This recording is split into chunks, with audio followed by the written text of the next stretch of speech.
everybody. Good morning. Thank you so much for joining us. It's 9 o'clock Hawaii time, so we're going to go ahead and get started. My name is Maya Maxim. I'm a assistant professor of pediatrics here at the University of Hawaii, and it is my great pleasure and honor to welcome you to the University of Hawaii's CUGH satellite session on global health in Hawaii and the US affiliated Pacific Islands.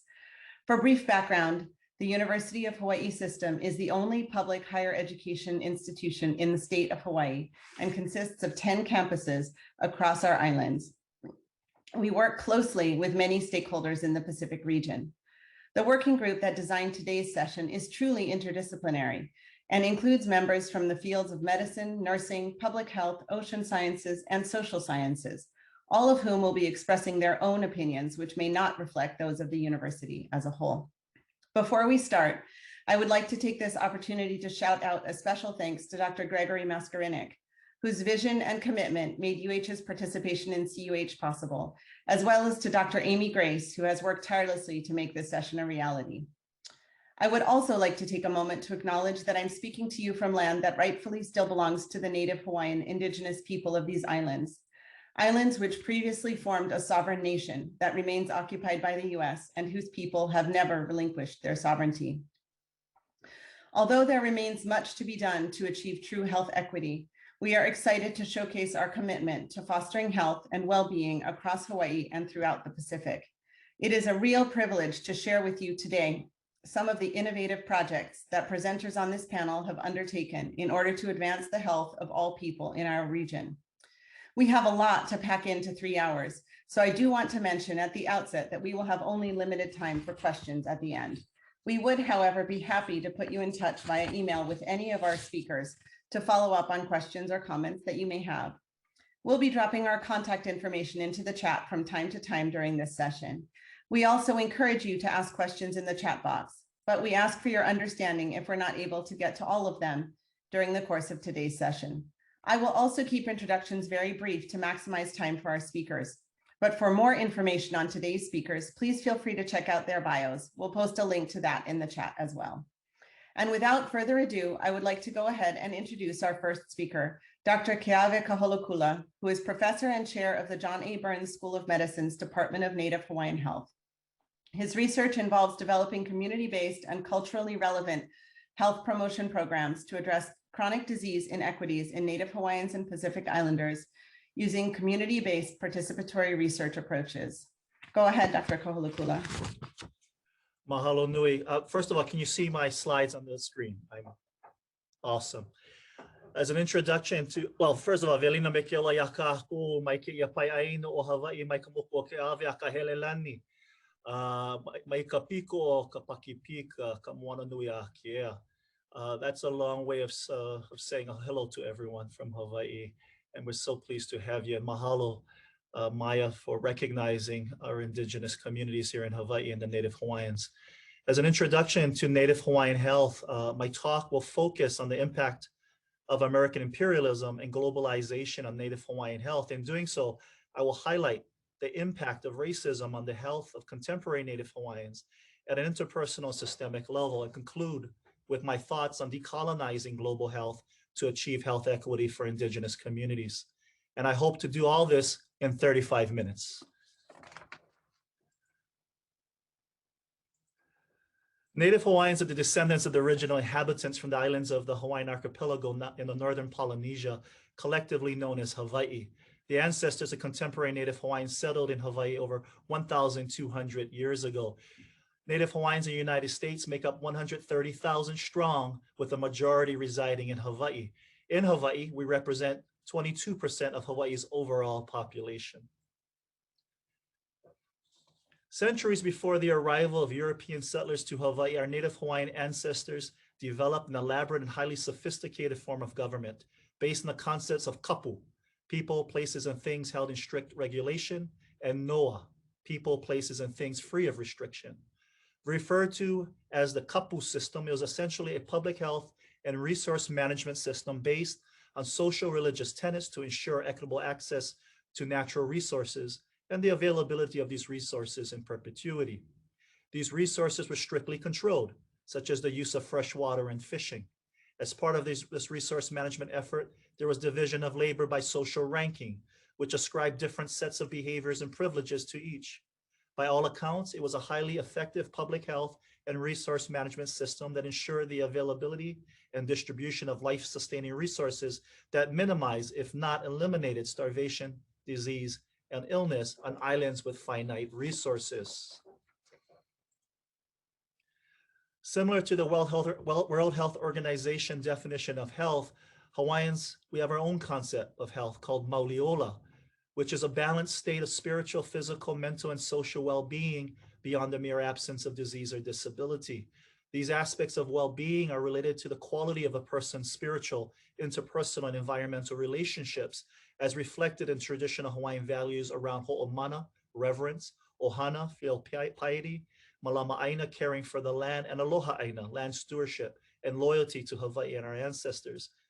The observations of Captain James Cook and his men in 1778 provide some evidence to the effectiveness of the kapu system and the mauliola, or health status, of our ancestors at the dawn of contact with the Western world. They noted that the natives were above middle-sized, strong, well-made, a fine, handsome set of people, and they were truly good-natured, social, and friendly, possessing much liveliness. Surely these descriptors are indicative of a healthy and thriving native population.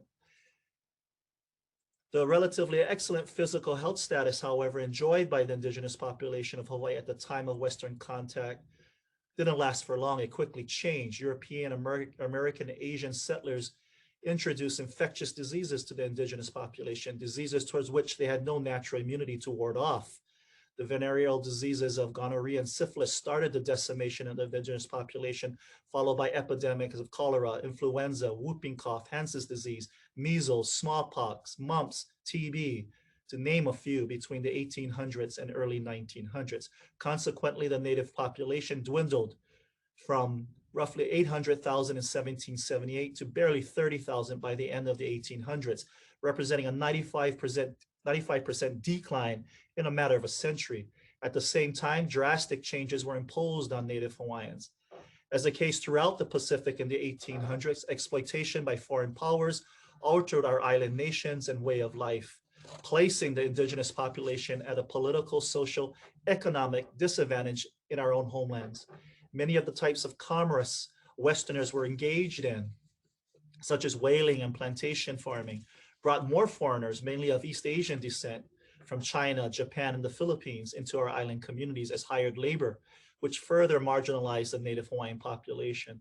Compulsory acculturation strategies and stigmatization of our indigenous worldview and practices, such as the banning of native language and dances by Christian missionaries and Western imposed laws and lifestyles, had significant adverse physical and mental health consequences on Native Hawaiians that persist into the present day. The privatization of land, a foreign concept to Native Hawaiians at the time, further displaced them from their ancestral lands and their ancestral relationships to the land, which today we see in the lack of intergenerational wealth held by many Native Hawaiians. Hawaii was a sovereign nation, as pointed out by Maya earlier, under the Kingdom of Hawaii from the time the islands were united under one government by King Kamehameha the Great in 1810 to the illegal US-supported overthrow of the Queen Liliuokalani in 1893. Interestingly, those who conspired to overthrow the monarch were descendants of the early missionaries to Hawaii, who had become part of the wealthy elite. Two American presidents recognized the overthrow of the Hawaiian monarchy as illegal. Grover Cleveland in 1893, based on the findings of the Blunt Report, and Bill Clinton in 1993 with the Apology Resolution. Under international law, Hawaii is considered to be occupied by the United States, since Native Hawaiians never relinquished their claims to their inherent sovereignty over their national lands to the US, either through the Kingdom of Hawaii or through a plebiscite or referendum.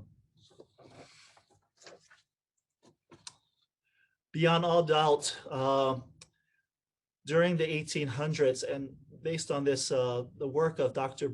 Ozzie Bushnell in his ironical title of his book, The Gifts of Civilization, points to the psychological trauma that Hawaiians experienced due to the decimation of their population from infectious diseases. So certainly during the 1800s, while we were drastically changing to a new world, to Western lifestyles and artifacts and values. We were dealing with depopulation at alarming rates, which was having significant psychological ramifications on our indigenous communities at the time. Since the development of antiviral treatments and immunizations in the early 1900s, deaths due to infectious diseases abated, leading to the slow but steady rebound of the Native Hawaiian population. Although infectious diseases are no longer a serious threat to Native Hawaiians, and I'll come back to COVID-19 soon, their physical well-being are threatened by higher rates of chronic diseases such as diabetes and cardiovascular disease when compared to other ethnic groups in Hawaii, resulting in higher mortality rates. On average, Native Hawaiians live 10 years less than other ethnic groups and get chronic disease 10 years earlier. There's also the continued influx of foreigners to our island homes, with further marginalized Native Hawaiians and further increase their disadvantages in economics, education, and the workforce. The good news is that the Native Hawaiian population, as I talked about earlier, is on a rebound. By the year 2050, the population of Native Hawaiians are expected to almost double, close to 1 million, which is higher than what the Captain Cook first encountered in 1778, from 700,000 down to barely 30,000 by the late 1800s, and now by 2050, close to 1 million, with half still residing here in Hawaii and the other half residing in other states in the continental US. Part of this is, of course, due to public health and medical advances, but a great deal has to do with the fact that Native Hawaiian families, or Native Hawaiians, continue to value families and continue to have more children than others. It is a strong value of Native Hawaiians compared to other ethnic groups who are choosing careers over families. But however, I'm afraid that if we do not do something to address the health and well-being of Native Hawaiians, this will be just more Native Hawaiians suffering from chronic diseases and also dying younger. This slide shows the inequities that we see. Native Hawaiians, much like other Pacific Islanders, and you'll hear more about them by the other panelists, suffer from higher rates of obesity, hypertension, diabetes, cardiovascular disease, adverse childhood experiences, trauma, depression, suicide, and substance use than any other ethnic group here in Hawaii. And also COVID-19 cases and deaths. COVID-19 has really shined a light through the cracks of our broken economic, political, and healthcare systems, and the issues of health inequity, pre-existing health inequities, and the risk for indigenous populations. Despite warnings from the United Nations and other public health agencies from across the globe, warning us that Native communities, indigenous peoples, will be most affected by COVID-19, it still impacted our communities. Here in the US, in the 21 states of all the 50 states that has disaggregated racial and ethnic data, the data shows that Native Hawaiian Pacific Islanders aggregated have the highest number of positive COVID-19 cases than any other ethnic groups in about 18 of these 21 states, and the highest death rates than any other ethnic groups. We also, as I pointed out earlier, have lower life expectancy, an average of 10 years shorter, and we also get many of these chronic diseases 10 years younger. What you see up here is the social and cultural determinants of health to better explain or visually show what I've been sharing with you thus far. From left to right, we have historical determinants, which are non-modifiable. But imagine how the population decimation, conversion to Christianity, and their condemnation of traditional values and practices, land privatization, the loss of political control by Native Hawaiians in the 1800s, the militarization of Hawaii, the banning of our Hawaiian language, tourism, migration, and foreign investments on our islands during the 1900s have led to the current state of affairs for Kanaka Oiwi, for Native Hawaiians. Although these past events are non-modifiable, they have led to the displacement and marginalization of Native Hawaiians in our own homeland, and to disadvantage in education, housing, workforce, factors that are modifiable. Consider how the resulting political system and its decisions, such as how resources are distributed and how public policies might favor the interests of one group over another, can impact the safety and availability of resources in our neighborhoods. work sites and public school systems. If you're not aware, Native Hawaiians live in areas where there are higher pedestrian and head-on collision fatalities due to inadequate infrastructures and roads and sidewalks. We also live in environments that are considered obesogenic, where there are less healthy food options, more fast foods, and less opportunities for safe physical activity in the neighborhoods. And imagine how racism and other factors impact Native Hawaiian health. And Indigenous populations, one of the most important things for us, whether we're Native Hawaiian, American Indians, Alaska Natives, Maori of New Zealand, is for us to maintain our language or revitalize our language, in fact, and bring it back to commonplace in our communities, but also to assert our cultural aspirations, our identity, and our way of life without discrimination. Unfortunately, for many Indigenous population, we're met with resistance by mainstream community in these efforts. And we always have to be protesting or fighting against these laws and policies that often work against us as Native people. And then on the far left there, on the final column, you have what we often focus on in public health, in behavioral and social fields, in psychology. I'm a clinical psychologist by training. We often focus on the downstream factors of health and well-being. We focus on the individual. We tend to focus on people that are living in difficult situations and often have multiple problems before they come and see us. And most often our solutions, our interventions are band-aids, because they do not address the upstream factors that really address the health and well-being of our communities. And we need to begin to turn our attention to these factors in a meaningful way. And I want to now focus and hone in on one aspect of social and cultural determinants of health. And that really is around racial oppression for Indigenous people, in this particular case, Native Hawaiians. And when we ask Native Hawaiians over the past 12 months, over the past year, have you experienced or do you feel racially oppressed using multi-items measures? 48% of Native Hawaiians report feeling racially oppressed often to most of the time. 52% of them report feeling oppressed sometimes. None of them report feeling oppression none of the time. It's a significant concern for our Indigenous communities. It's a significant concern because it's associated with many chronic diseases that we're seeing here in Hawaii, as well as risk factors for chronic diseases. Some of the studies we've done here with Native Hawaiians have shown that racism is associated with a flattened cortisol activity or a blunted cortisol activity. Many of you know that with acute stress, cortisol levels increase usually in response to the stressor. However, what we're seeing is quite the opposite. If you look at racism as a chronic stressor that over time wears and puts a wear and tear on the body, we don't see quite the same cortisol activity that you would normally see with acute stress. What we see is a flattened or lower cortisol activity in Native Hawaiians, and that is strongly associated with systolic blood pressure and obesity.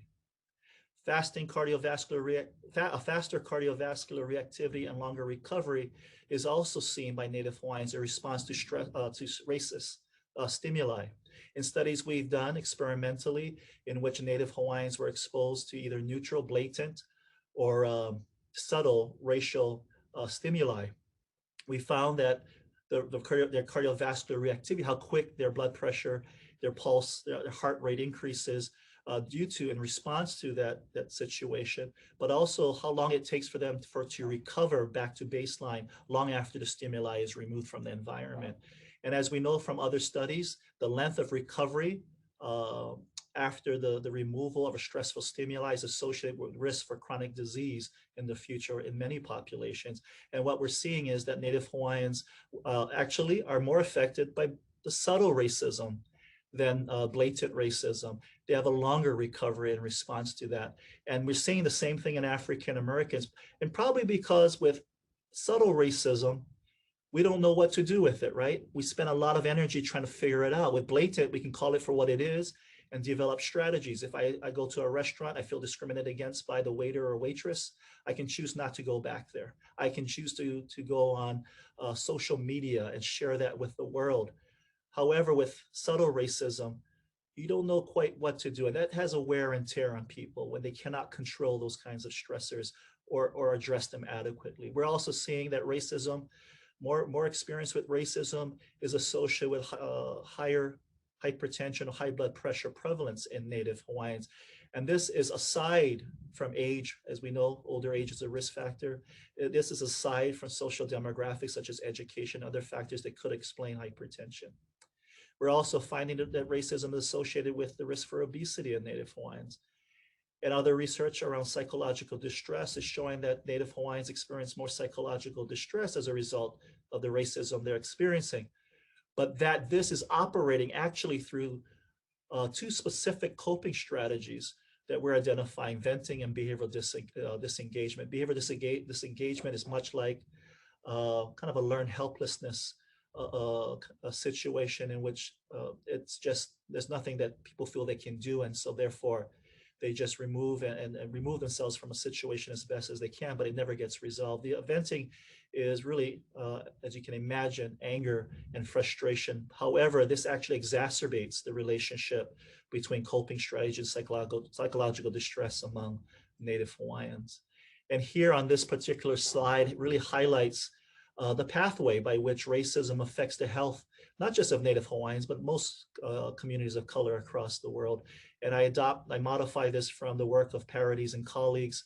And as you go from left to right, the perceptions of racism or the experience of racism leads to psychological distress, eventually to psychological symptoms that are negatively affecting their risk for mental health and physical health, but also coping strategies that seem to work, don't work to really help us in dealing with these situations, and the physiological stress responses. These are all, we have supported this pathway from a cross-sectional standpoint with the research I've previously shared with you for Native Hawaiians. So this model definitely seems to fit what's happening in Native Hawaiians and their risk for physical and mental health conditions in relationship to the experience of racism. But the other thing, and the other pathway that goes higher up there, is really that racism works in other ways, such as the denial of goods and resources and services to our people, impoverished living conditions. As I pointed out, Native Hawaiians live in more impoverished and obesogenic environments than any other ethnic group. We also have lower quality or less access to quality care. And what I want to do now is turn my attention to the experiences of Native Hawaiians in our healthcare system. And when we ask Native Hawaiians, and even other Pacific Islanders, in fact, about their experience with their healthcare providers, the healthcare system, they express a strong distrust for providers. They feel there's insincerity and they're treated like guinea pigs, is what they often say.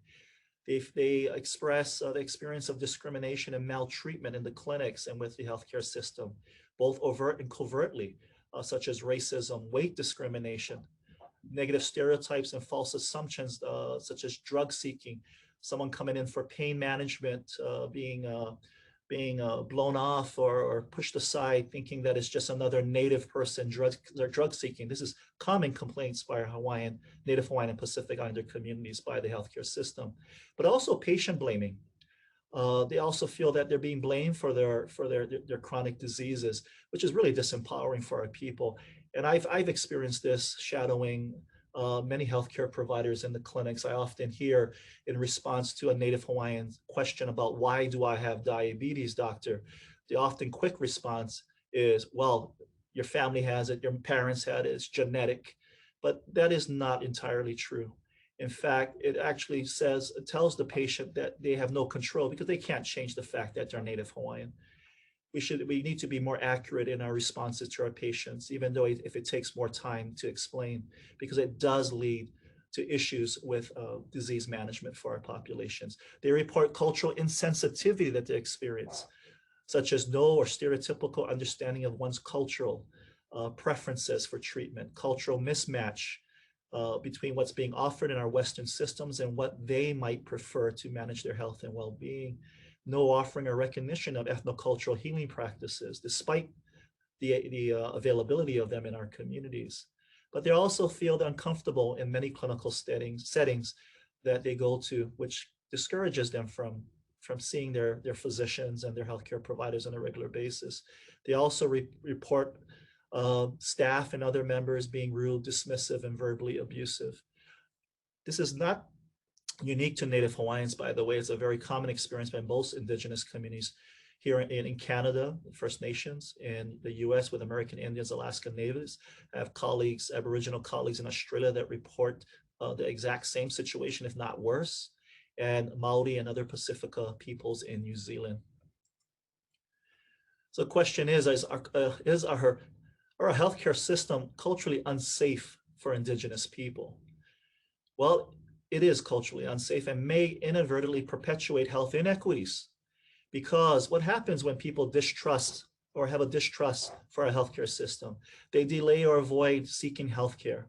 And we do see lower rates of screening and preventive care in our populations. They delay seeking treatment and getting detected early enough to detect cancer. As you saw earlier, we have higher rates of cancer collectively than most other ethnic groups. However, it's not because we're more likely to get cancer than other ethnic groups. In most cases, we're more likely to get diagnosed at later stages where it's no longer treatable.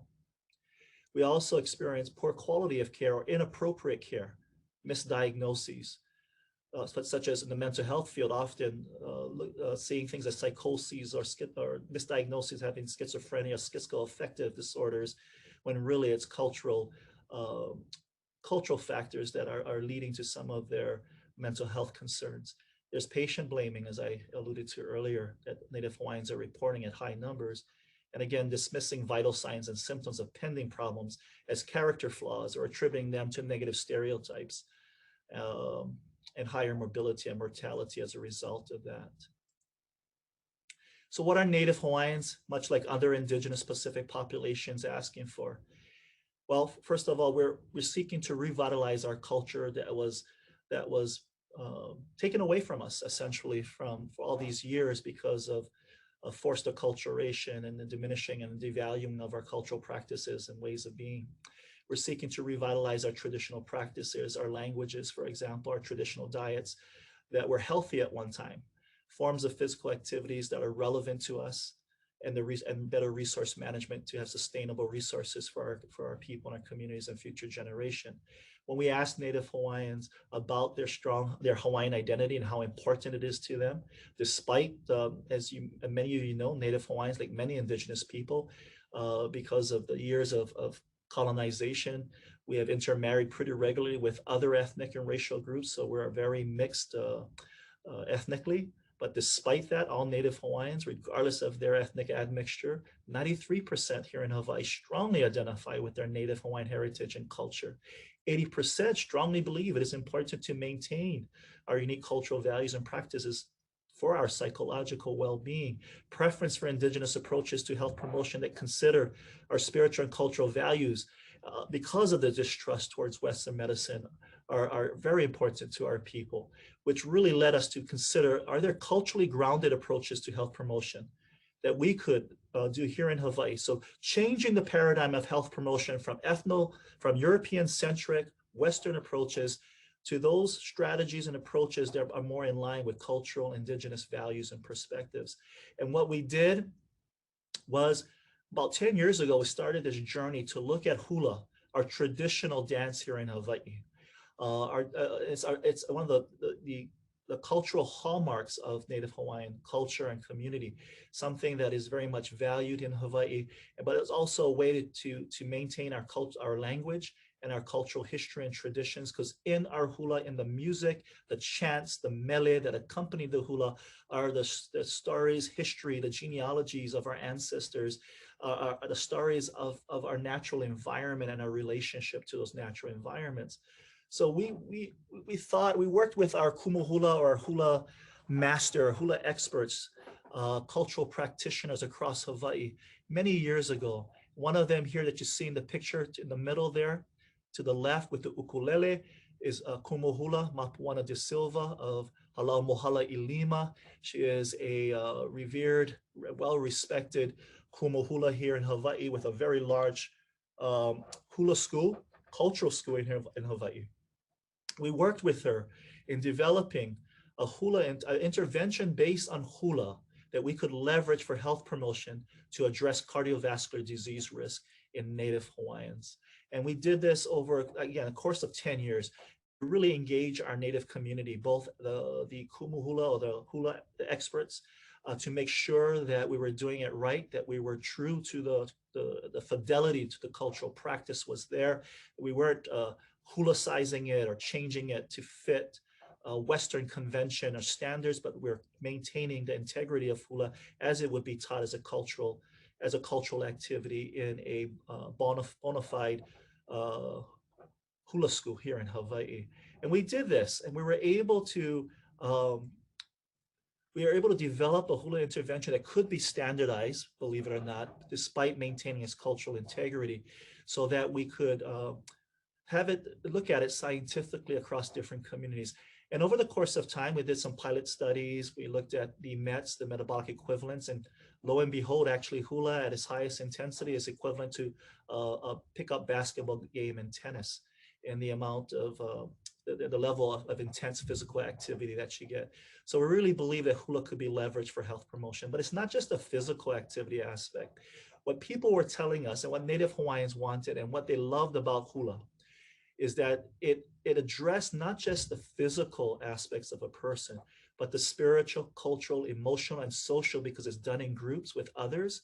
It emphasizes aloha or compassion towards others, unity with others. In fact, in Hawaii, when you're part of a hula school, you consider those with you, the other members, your hula sisters and brothers.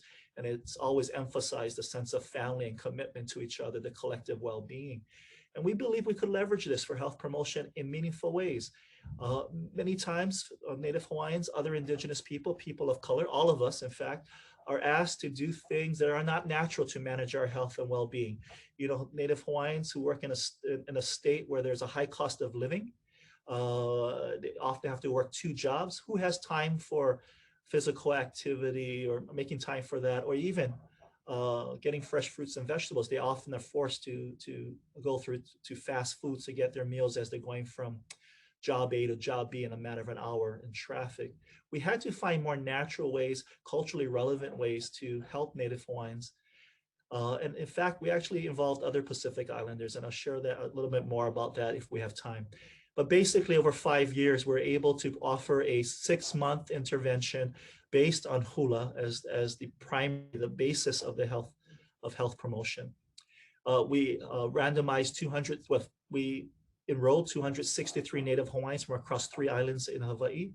They all receive basic heart health education, culturally tailored education around managing their hypertension, whether it was sodium reduction, importance of water and other things, understanding their medication and communicating better with their physicians, but also managing negative emotions that might lead to stress and affect their management of their hypertension. We recruited people that had uncontrolled hypertension, so systolic blood pressure above 140. They were all under physician care and needed physician approval to participate in a moderate physical activity program. And they all needed to be Native Hawaiian and independently ambulatory. And what we had was 263, as I mentioned, participate. 130 of one then immediately went into the Olohoi Kahula. Olohoi Kahula interprets as reviving hula through hula. But for the sake of time, I'm not going to go through a lot of this, but I'm going to show you the results. As a result of undergoing our Olohoi Kahula, our hula intervention, the Native Hawaiians who participated in the hula intervention went from uncontrolled hypertension at stage 2. By month 3, in 3 months, they dropped it below 130 on average and continued to drop it 6 months out. The control group, by the way, did receive an intervention, a modest intervention of health education, were able to reduce their hypertension as well. But as you can see, it started to go back up at 6 months, and it quite didn't get down to the level that we saw. And this is statistically significantly different.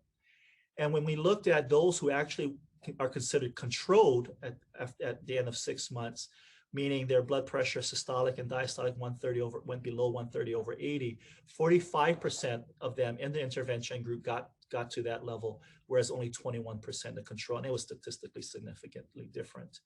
The other thing we look at based on Framingham risk scores was their 10-year risk for cardiovascular disease. Another thing that we did was recruit Native Hawaiians who did not have disease yet, did not have heart disease, although they had hypertension, to make sure that we could really look at their disease risk over time. And what we found as a result of undergoing the hula intervention, their risk for cardiovascular disease in the next 10 years decreased by double compared to that of the waitlist control group.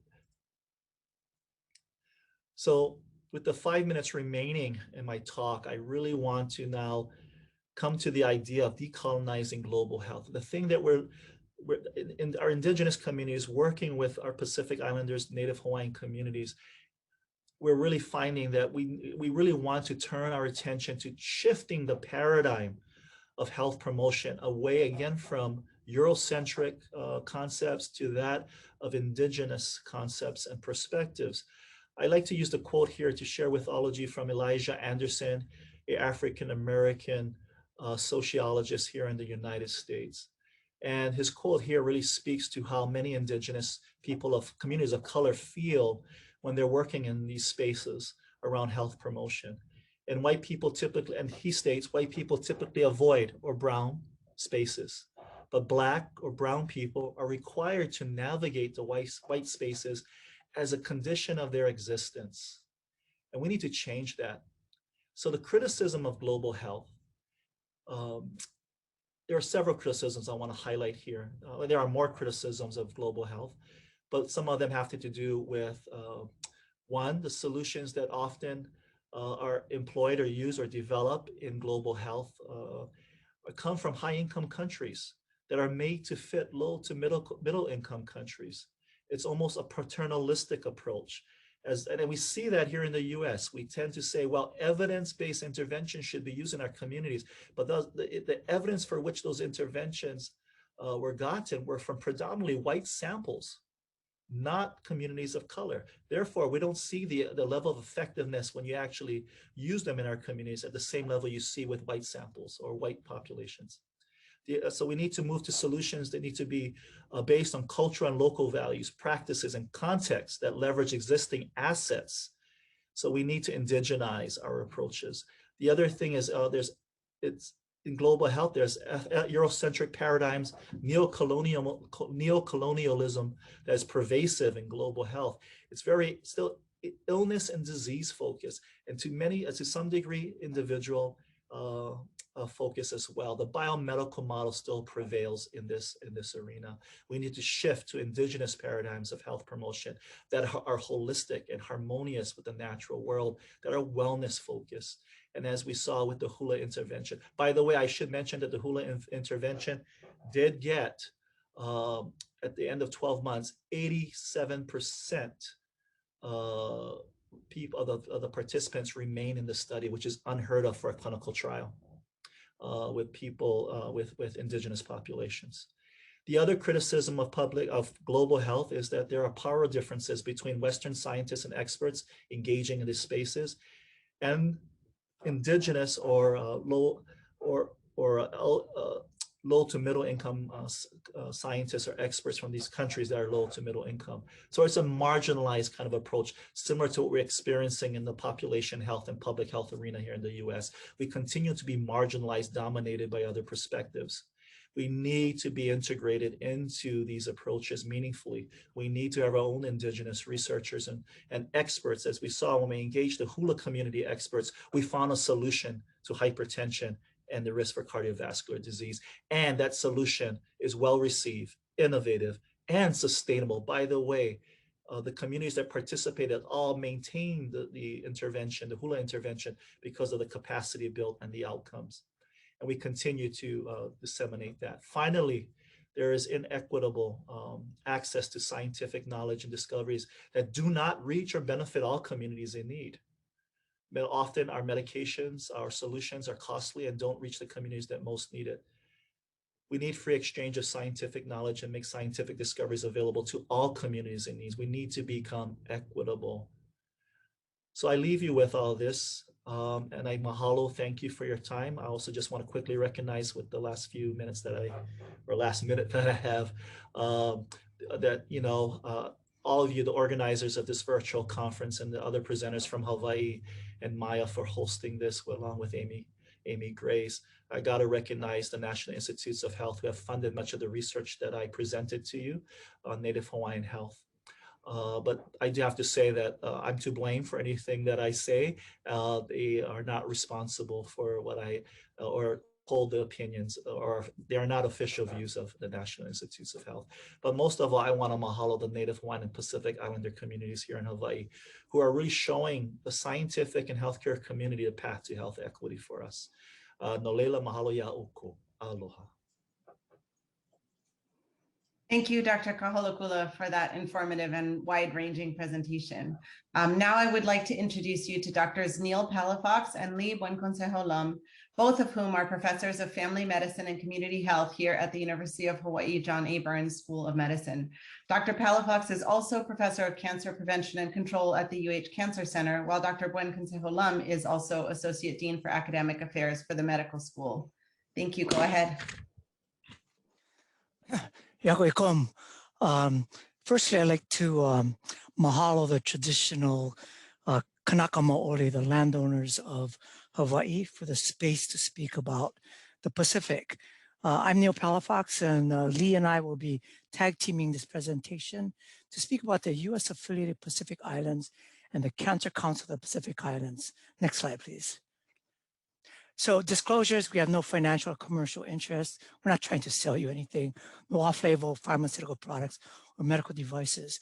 But we'd like to really recognize that a lot of this work has been funded by the CDC, by HRSA, by the National Cancer Institute and the NIH. So a lot of what we do and the projects within the Pacific have been supported by these different grants and federal agencies. Next slide, please. So what will I be talking about? I will be talking about the United States affiliated Pacific, what they are, where they are. And so I'll be talking and speaking about some US flag territories and Commonwealth. So Guam, which actually the correct name is Guahan. But you're not going to see a map with that Guahan, but the official name, the indigenous name is Guahan. We're going to be speaking about American Samoa, both territories, and the Commonwealth of the Northern Marianas. The other Commonwealth you might know is Puerto Rico, and the Virgin Islands, U.S. Virgin Islands in the Caribbean are the other territories you might know about. But we're speaking about the Pacific. Then there's 3 independent sovereign nations, which are linked to the United States by a compact, a free association, a treaty. They are the Federal States of Micronesia, Republic of the Marshall Islands, and Republic of Palau. And this makes up the US affiliated Pacific Island nations. Next slide, please. So where are these places? So the target, the red is where the Marshall Islands are. The upper right-hand side is Hawaii. Far south is Pago Pago, American Samoa. Then to the left is Federal States of Micronesia.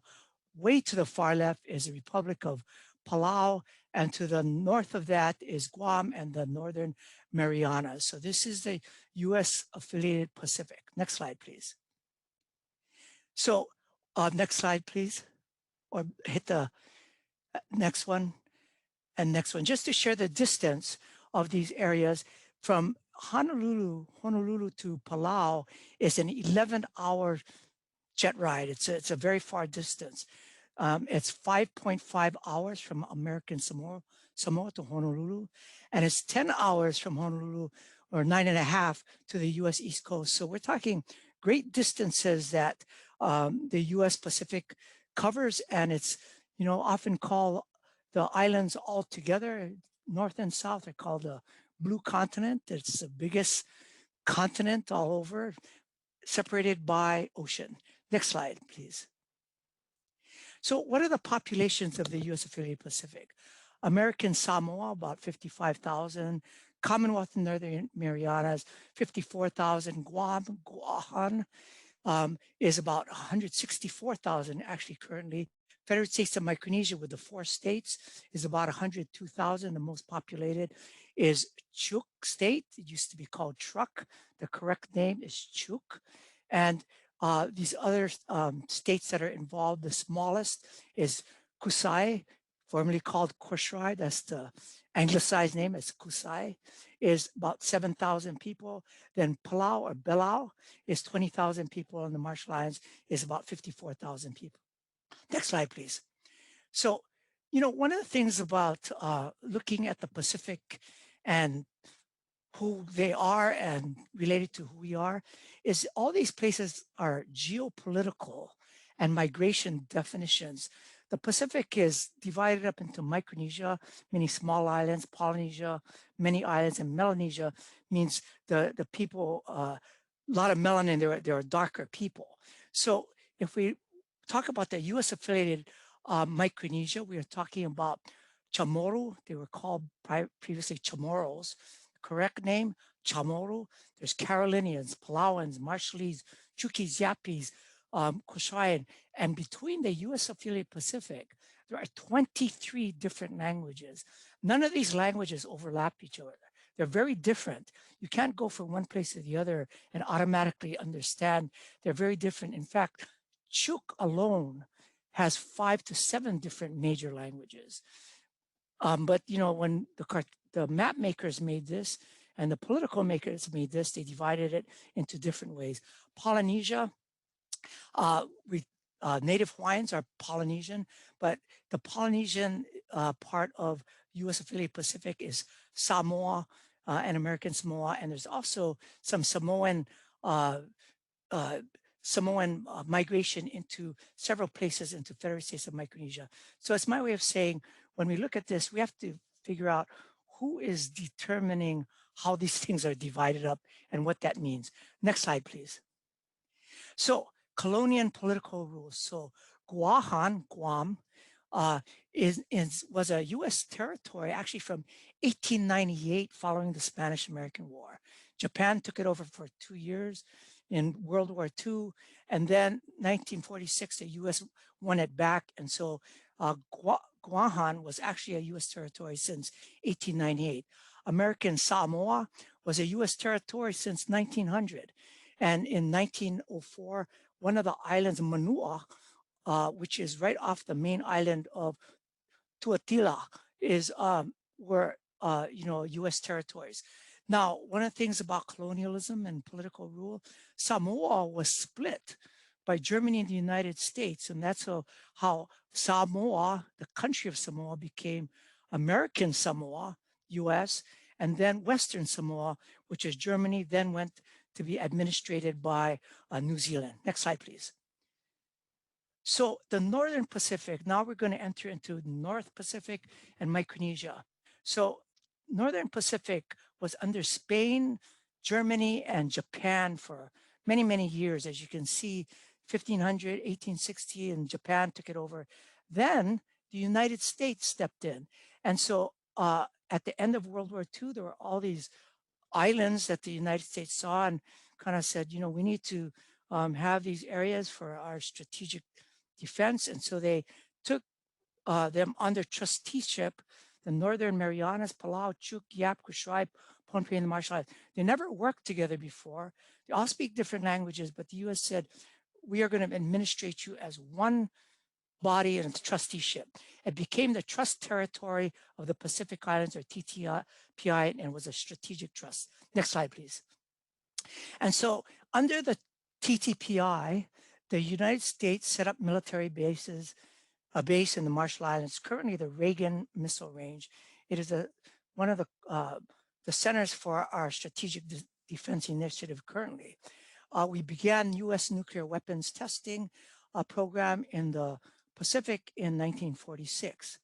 The trusteeship's main objective was economic development and self-reliance for these Pacific Islands, and that's what the United States said to the United Nations, because we are looking over them in our trusteeship. Next slide, please. And so in 1960, the United Nations said, hey, wait a minute, you're not really preparing Micronesia for self-government. And in 1977, because all trust areas have to be offered political self-determination by regulation of the United Nations is the Northern Marianas, Palau, Marshall Islands, CUGH, Kusrai, and Ponape were all offered self-determination. So what do you want to do for your self-determination? The United States, again, was negotiating with them as one entity. They thought they'd come in as one entity. But the outcome was Northern Mariana said, you know what, we want to become a U.S. Commonwealth. The Marshall Islands, Palau, and the CUGH, Kusrai, and Kusrai all said, you know what, we want to be independent sovereign nations. So then you had 3 sovereign nations, and you had one Commonwealth that evolved out of the trust territory ship. Next slide, please. So the sovereign nation then developed a treaty with the United States because, again, the United States saw the strategic military value, and they developed what's called a Compact of Free Association with the sovereign areas of the Pacific. And so the quid pro quo was they said to the Marshall Islands, to the Republic of Palau and the Fair States of Micronesia, we would like strategic denial over your land, sea, and air. And that means that we have complete military say of who comes into your land and who can use your land. And the quid pro quo is we will give you federal grants, we'll give you economic assistance. But the biggest one was we will allow, though you're sovereign nations, your peoples to work, live, and reside in the United States without a visa or green card in perpetuity, in spite of the fact you are sovereign nations. There is no other such relationship globally. Next slide, please. So what do these the U.S. Pacific look like? So the bottom is, this is a graph of the U.S. Per capita expenditure in health. The United States spends about over $10,000 per person per year for healthcare. Now, the other bars are all the other parts of the U.S. family. So CUGH, CNMI, Pohnpei, YAP, and so forth. And you can see disparity number 1, the amount of money that's spent on on healthcare in these islands is so much smaller than in the United States. And so it follows that their ability to develop their healthcare systems is limited and certainly wouldn't look like the United States. And this parallels what's happening in education because this is just health. Next slide, please. So the net effect, and I'll go through this slide very quickly. In the left-hand side is all the U.S. affiliated jurisdictions, American Samoa, Commonwealth of Northern Islands, Guam, Republic of the Palau, Republic of the Marshall Islands, Fair States of Micronesia. And then if you move over, you'll see passport. Passport, American Samoa, CNMI, and Guam all have U.S. passports. Republic of Palau, Marshall Islands, and Fair States of Micronesia have their own country passports. American Samoa are not American U.S. citizens, they are U.S. nationals, where CNMI and Guam are American citizens. None of the countries can vote for the U.S. presidents. That's the next column. And then far to the right, they all can serve and are highly recruited into the U.S. military. Next slide, please. So what are the profiles, the health profiles? So, you know, we often look at countries and their profile of how far along they are in the epidemiologic transition. And what does the infectious disease look like in these countries? So Hansen's disease, or more well known as leprosy, is still endemic in the Fair States of Micronesia and in the Marshall Islands. Tuberculosis is endemic in the Fair States of Micronesia, Marshall Islands, and also has not an insignificant presence in the Commonwealth of Northern Marianas. Cholera is still problematic, occasionally in the FSM, the RMI, Republic of Palau. Zika virus was actually first found before it spread into in the Fair States of Micronesia, in the YAP state in Fair States of Micronesia. And dengue fever is still prevalent in all of these areas. Next slide, please. So if we look at non-communicable diseases now, what is a cancer risk profile? Hepatitis B, there's a 15% to 18% carrier rate. Commonwealth Northern Marianas has one of the highest adolescent smoking rates in the United States. Cervical cancer incidence, which we'll be speaking about more, the highest incidence in the world is in the Marshall Islands, followed by Pohnpei, both in the US affiliated Pacific. There's betel nut chewing. Betel nut or areca nut has a class 1 carcinogen. Obesity prevalence is very high. Obesity is linked to at least 10 to 12 different cancers.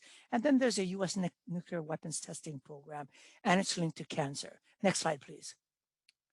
So we look at life expectancy, and using the US as a reference point, which is all the way at the bottom, 79, because, you know, these are all US affiliated in some way. They have had oversight their territories, and now they have compact agreements. But if we look at American Samoa, it's at 72. Guahan is pretty good at 78. Marshall Islands is at 72. Palau, 64. And the Federal States of Micronesia, 69.4. And this versus the US at 7.79. If you move over one column and look at obesity, and again, gauging your obesity only because these are US associated, you can see the obesity rates in the US all the way at the bottom in purple is about 38%. But if you look at American Samoa, 62%, almost 63%.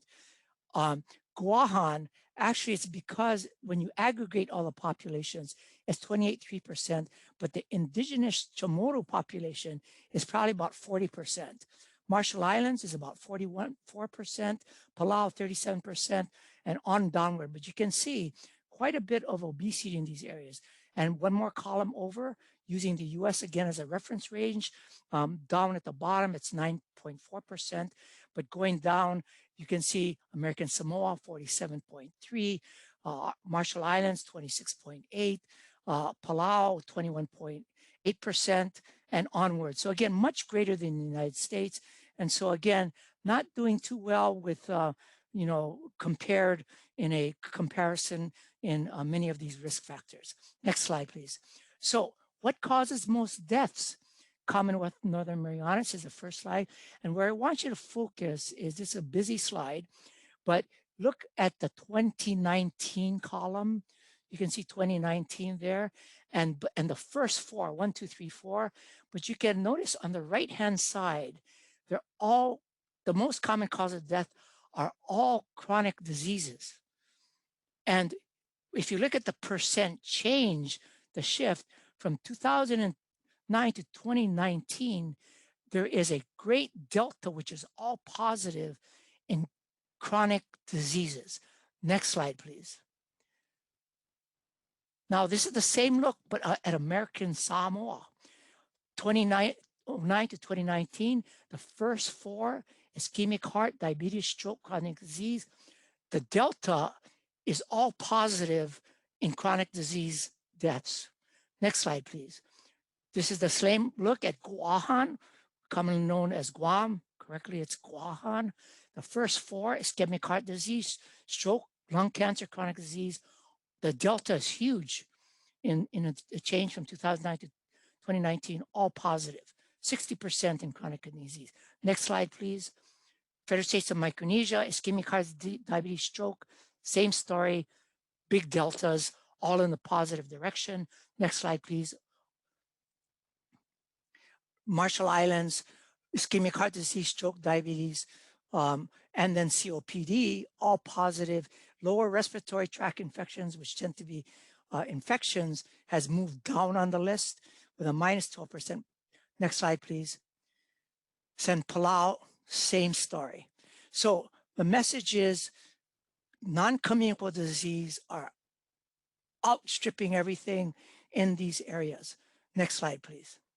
So indigenous peoples, all these areas we're talking about, American Samoa, Guahan, they're all indigenous peoples, the people who said their ancestors who lived in this area before settlement or the formation of modern state borders. You can see that what I what was presented, including what was presented by Dr. Kula, the strong colonization in the Pacific, Spain, Germany, Britain, France, Japan, United States. Currently, indigeneity identifies a collective with particular rights in national and international courts and who they are. Next slide, please. Implications of colonization, it creates classes of people, and the land rights have been changed. So before it belonged to the collective, and now it belongs to the individuals, because the colonization has changed the way that indigenous people own their land and use their land. Next slide, please. So there's a nuclear legacy that has come forward. So in the Marshall Islands between 46 and 58, there were 67 nuclear detonations. It was equal to 7,200 Hiroshima bombs. The United States developed the hydrogen bomb here. It was above ground testing. And it was, they moved people from the Marshall Islands from their inhabited islands. Next slide, please. So long history of nuclear testing. Next slide. And so this comes along colonization. We move into cultural trauma, lots of cultural trauma, colonization, loss of indigeneity, nuclear testing, identity formation of who are we, what's happening to us. Next slide, please. Cultural trauma transmits over generation, affects relationships, affects the collective identity of who people are. Next slide, please. And next slide. So this is the Pacific, one of the Pacific Islands. Next slide.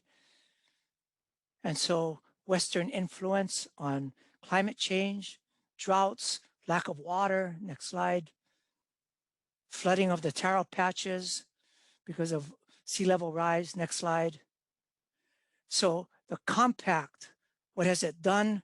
Compact impact on the nations, the treaty, poor health and education still persists in many of the COFA nations. Economic development is challenged. There's a large out-migration. For the US, the impact of health education services, there's 17,000 people that have moved to Hawaii from these areas. Guam 19,000 have moved from the compact nations. Arkansas, there's 12,000 Marshallese there now. The military, greater service and security, and there's large health disparities in the US that are reflected in the Pacific Island populations that have moved to the US. Next slide, please.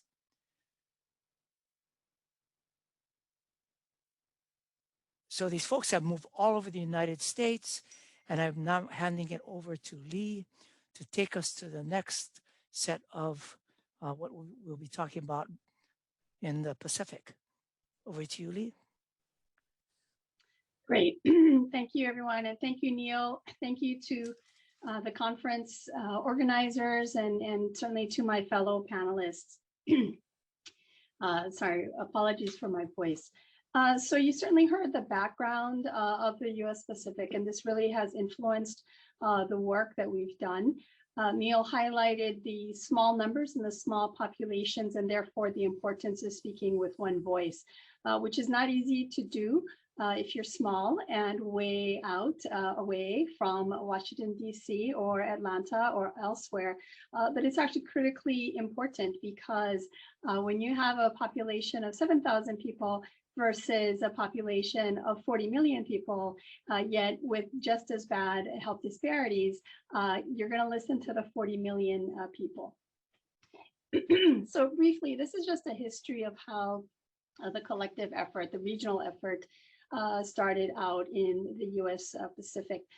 So in the late 1990s, actually, physicians had already begun to notice and were speaking at Indigenous Pacific meetings about seeing many cases of cancer in the at very, very late stages. And so they started to advocate, and Neil was working in the Marshalls at the time, and so began to also advocate to really whomever would listen. And then in 2002 was the first funding from the National Cancer Institute.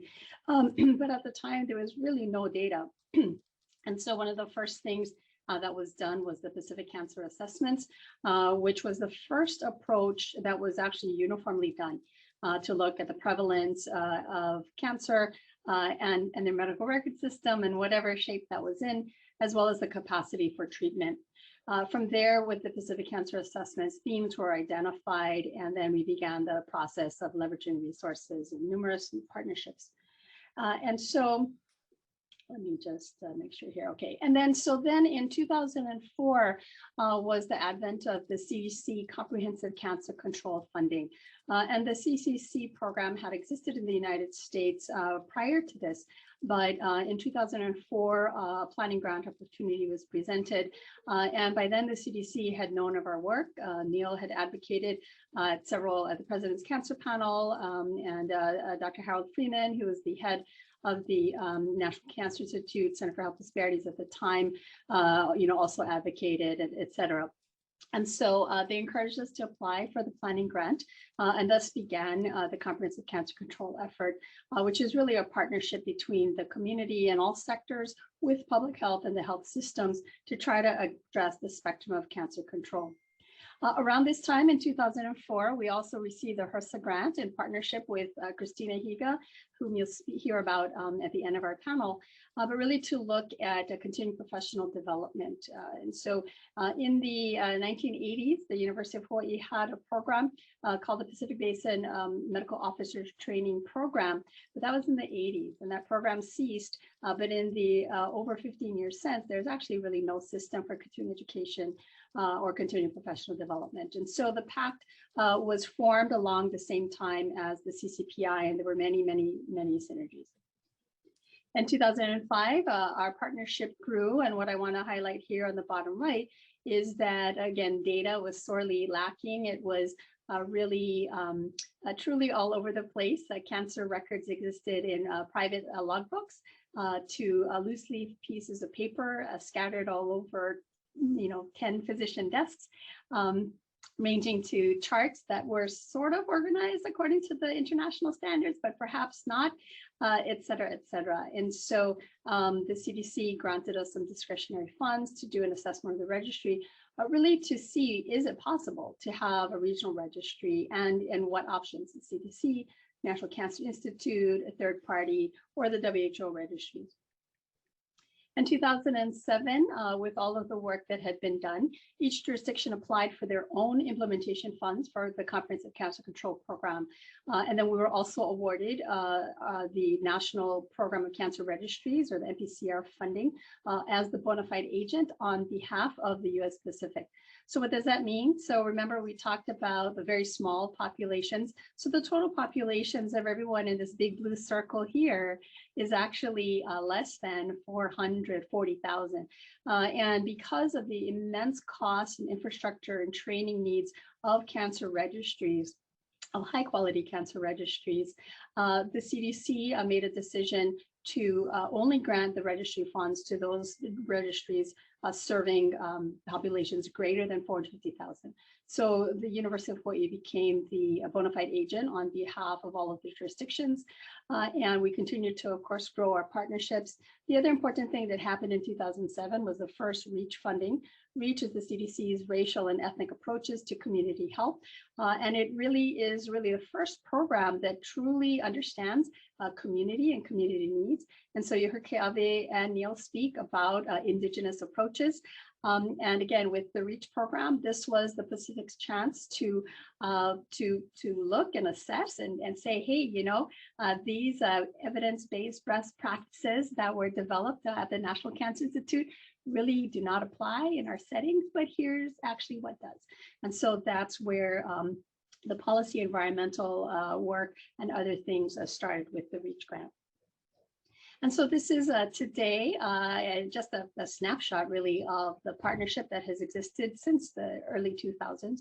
And so we still enjoy a lot of close relationships with the Cancer Center, the U.S. Comprehensive Cancer Control National Partnership, and to say a word about the Intercultural Cancer Council, which is really the only large national organization that really does encourage look at health disparities through a cultural lens, and was really instrumental in getting the Pacific to the national table by including the Pacific Islands in their mission statement. PIHOA is the Pacific Island Health Officers Association, and that is an overarching advisory board. It is comprised of the senior most ranking health officials, i.e. the Secretary or Ministers of Health, the Directors of Health of all 6 USAPI, as well as their CEOs, etc., and many, many, many others. So this is what the CCPI looked like at the last time we met in person pre-COVID. We have had to delay no less than 3 meetings and begin to transform it to all online, which, as you'll hear from Christina, is no easy feat, but we have managed now to successfully hold trainings and meetings via Zoom. Not as good as being in person, but looking forward to having them all vaccinated and for the borders to be opened with cautions so that we can continue our relationship, because training has to be done on site and tailored to the community needs. So when we speak about comprehensive cancer control, the CDC really speaks about the entire spectrum, ranging from prevention all the way to survivorship. And so at the bottom in the small boxes, you can see primary prevention, secondary, and tertiary. The other way to look at primordial prevention is really those upstream effects, the social determinants, as Kiave mentioned. And that does certainly include colonialism and racism and the impact of the loss of the indigenous culture, et cetera. This is the other framework that we have worked and operated in. Again, most medical models are really based at the individual level, has expanded with family-centered care to the interpersonal level, and then with, family-centered care and community-based health and other things. And starting to really go beyond that. But it truly, truly, really relies on the community, but then all of the structures and systems that the community operates in. And so our work is really across all of these multiple sectors, multiple levels across multiple sectors, and working with federal and state local regulations, laws, et cetera, as well as working on the education of clinicians to help make sure that they can still effectively address the individual, health challenges that folks may be presenting with. I won't have too many data slides, just a brief highlight. This is data from our Pacific Regional Central Cancer Registry from 2007 to 2015. The portion and the distribution really hasn't changed that much in the 2007 to 2018 data. And so at the top, you can see lung cancer still is at the very top. But interestingly, in the most recent data, breast cancer is also right there. I remember the slide about the obesity, right? And the obesity epidemic, it not only contributes to diabetes, but we see it contributing to breast cancer. Endometrial cancer is not on this list because this is all of the USAPI aggregated. However, endometrial cancer is very, very, very high in American Samoa, probably among the highest in the world, actually. And then cervical cancer, I point out here in the middle of the screen. If you're familiar with US cancer statistics, you don't see cervical cancer anywhere. It's really, not even in the top 30 for the United States, but in the US affiliated Pacific Islands, it remains number 6 or number 7 and has been. And I'll go a little bit more into detail later. Here's the distribution of male versus female. And you can see, for males, it's lung cancer, prostate cancer, colorectal, and then for females, breast and uterus cancer. Now we have to take these are just percentages. And so those of you that are data people may be wondering, oh gosh, why aren't you doing incidents and all these kinds of things? So remember, the data systems, they're still really quite challenged. And unfortunately, the mortality data is also really quite challenged. And so there's some still significant limitations in providing mortality, cancer-specific mortality rates, for example.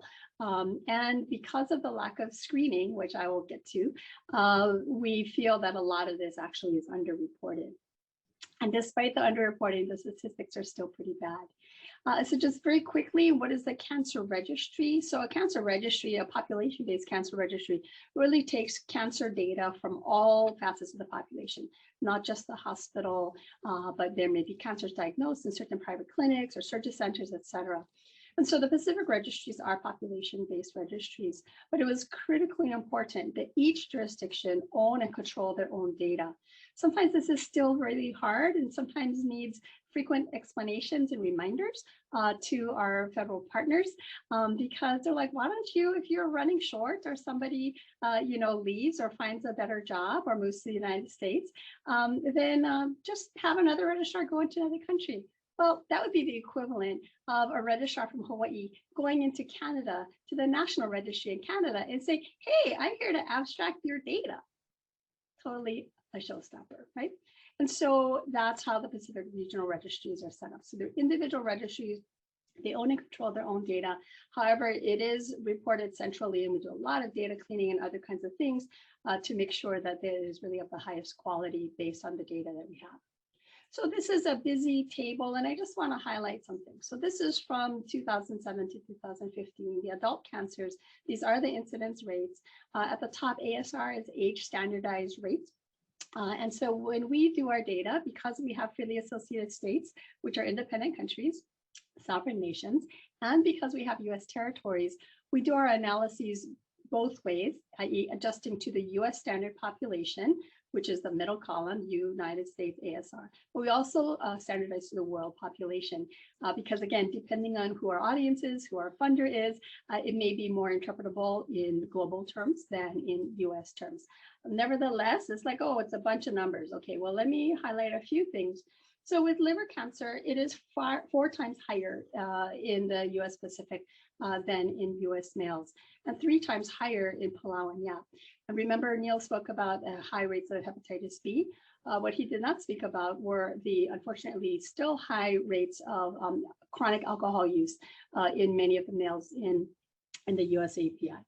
And then for cervical cancer is the highest in the world. The Marshalls is 10 times, I repeat that, 10 times the amount of cervical cancer compared to the United States. The entire US API is twice the US rate.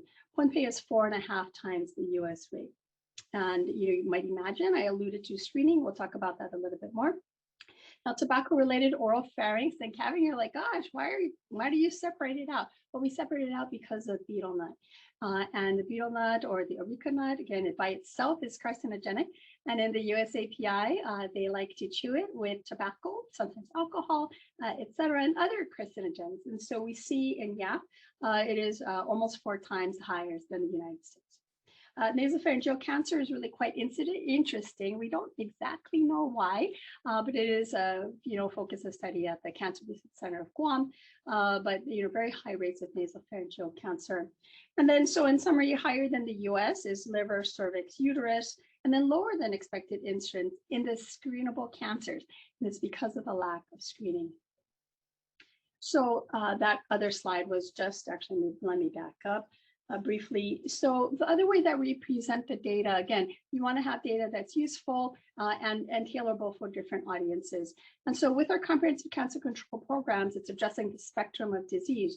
And so for folks that are working on education or for screening, they're not necessarily going to understand incidence rates and all of that stuff.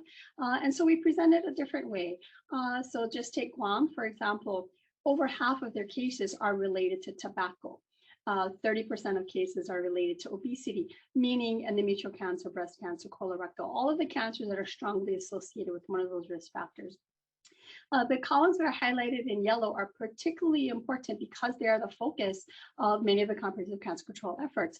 And so what this says, again, sticking with Guam, 41% of cancers had a screening test are basically screenable. So whether they are PAP, cervical cancer by pap smear, or colorectal cancer by any number of means of colorectal cancer screening, lung cancer, oral cancer, which people forget about, but that is very screenable with your eyes and with your hands, lung cancer and prostate. So that's how those numbers, and why that number matters is because you can use that over time just to see as a proportion, how are our screening programs doing? The other thing I wanted to highlight are the percent dead within 5 years of diagnosis. And then unfortunately, you can see those numbers in red, very, very high. And it really is because cancer is diagnosed at such a late stage. And so just a word on cervical cancer prevention in the US API. The US Pacific has long been worried about cervical cancer. 4 of the jurisdictions, Palau, Guam, American Samoa, CNMI, have had CDC breast and cervical cancer funding for quite a long time. And the Marshalls obtained funding in 2017. But really, it's been a concerted regional effort since 2008, which coincided with the onset of the HPV vaccine, the introduction into the US API. You can see here there's numerous federally funded programs and initiatives to help address cervical cancer prevention, whether it's through vaccination or through improved screening. Oops, sorry. Okay, and then just on the cervical cancer, again, you can see here the rates are very, very high. And then the percent alive within 5 years of diagnosis, again, pretty low when you think about the US here at the bottom in green. The incidence is 7.5 per 100,000. This is adjusted to the US standard population. And only 2.3 deaths. Like, they don't even calculate a survival, because if you catch cervical cancer early in stage 1, you're going to survive pretty much. So you see here in this orange box is actually the 5-year survival that's published by the American, NCI, American Cancer Society. So our rates are really quite different. And it's because our cervical cancer rates are diagnosed at stage 2+. And so this is just a snapshot of the health system capacity. And even though there's an X in it, meaning that they do have a program, or they have the mammograms, or they have pap smears, it doesn't mean that it's widely available to all places or to all populations. There's so many factors that go into an appropriate cancer screening program, and they are all a work in progress. But with cervical cancer, really only 17% of the jurisdictions can appropriately treat stage 1B cervical cancers. And so many of them do have to be referred off island. And heading towards the end here, so again, we've done a lot of work with cervical cancer, and these are just some of the publications. We have many colleagues at the World Health Organization and the CDC and the NCI who advocated for us. And there was a special expert panel convened in 2013 that led to an ACOG committee opinion. ACOG is the American College of Obstetrics and Gynecology, which really basically said that cervical cancer screening in lower resource settings, something else besides cytology-based or besides pap smears, really should be looked at, because pap smears are so high intensity, they're really not appropriate for lower resource settings. So it's not just the US Pacific, but also the Virgin Islands. And so cancer control in the Pacific remains a high international priority. This is from the health ministers meeting in 2019. And you can see there in the middle, the 6 recommendations are really all of the things that we, with our colleagues in the Pacific, really try to do in terms of strengthening collaborations, making sure that it's integrated as much as possible with NCD efforts, really focusing on palliative care, HPV vaccination, cervical cancer screening, impacting surveillance, et cetera. And so our registry data and our efforts over the years have yielded some successes. So even though there remains a lot of challenges, there have been a lot of successes. And so our data, while still fraught with some challenges, really does provide the first uniform population-based surveillance system for cancer across all of jurisdictions. We have together advocated for health system improvements and standards. Again, the Marshalls and the Federal States of Micronesia and Palau are independent countries. And so while they receive a lot of US federal funding for health, they are free to make their own guidance that is resource appropriate. And so both the Federal States of Micronesia and the RMI have their own national standards, which pretty much mirror the World Health Organization standards with a few caveats. And you can see an example here of some other things. And then for policy, system, and environmental changes, again, a lot of great work that has been done and all being used for planning, and then finally working in research. So we want to thank you for your time, and we'll be by for answering questions in the chat that you might have. Bye-bye. Thank you so much, Drs. Palafox and Buen Consejo. There are a couple questions in the chat. We now move on to our 6 15-minute lightning talks. And first, it's my pleasure to introduce Dr. Chip Fletcher, who is Associate Dean for Academic Affairs and Professor in the Department of Earth Sciences at the University of Hawaii at Manoa, as well as a renowned leader on climate change. Go ahead, Chip.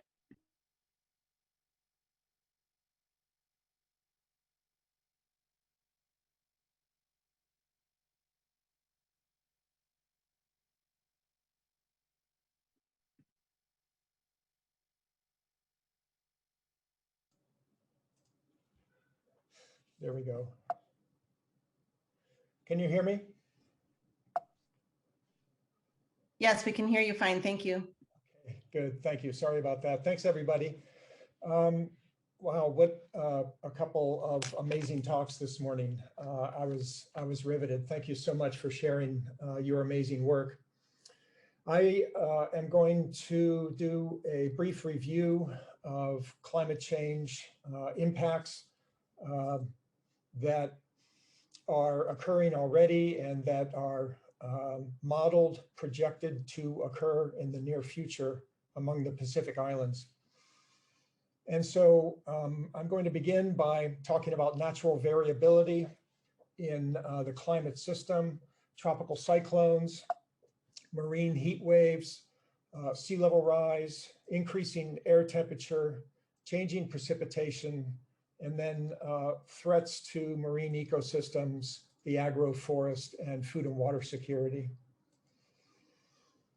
So the natural variability of climate in the Pacific is well known to island residents. El Nino, La Nina is a process that operates most frequently beyond the scale of single years. So this is a interannual process. And the El Nino climate state develops when we have a relaxation or even a complete termination temporarily of the trade winds.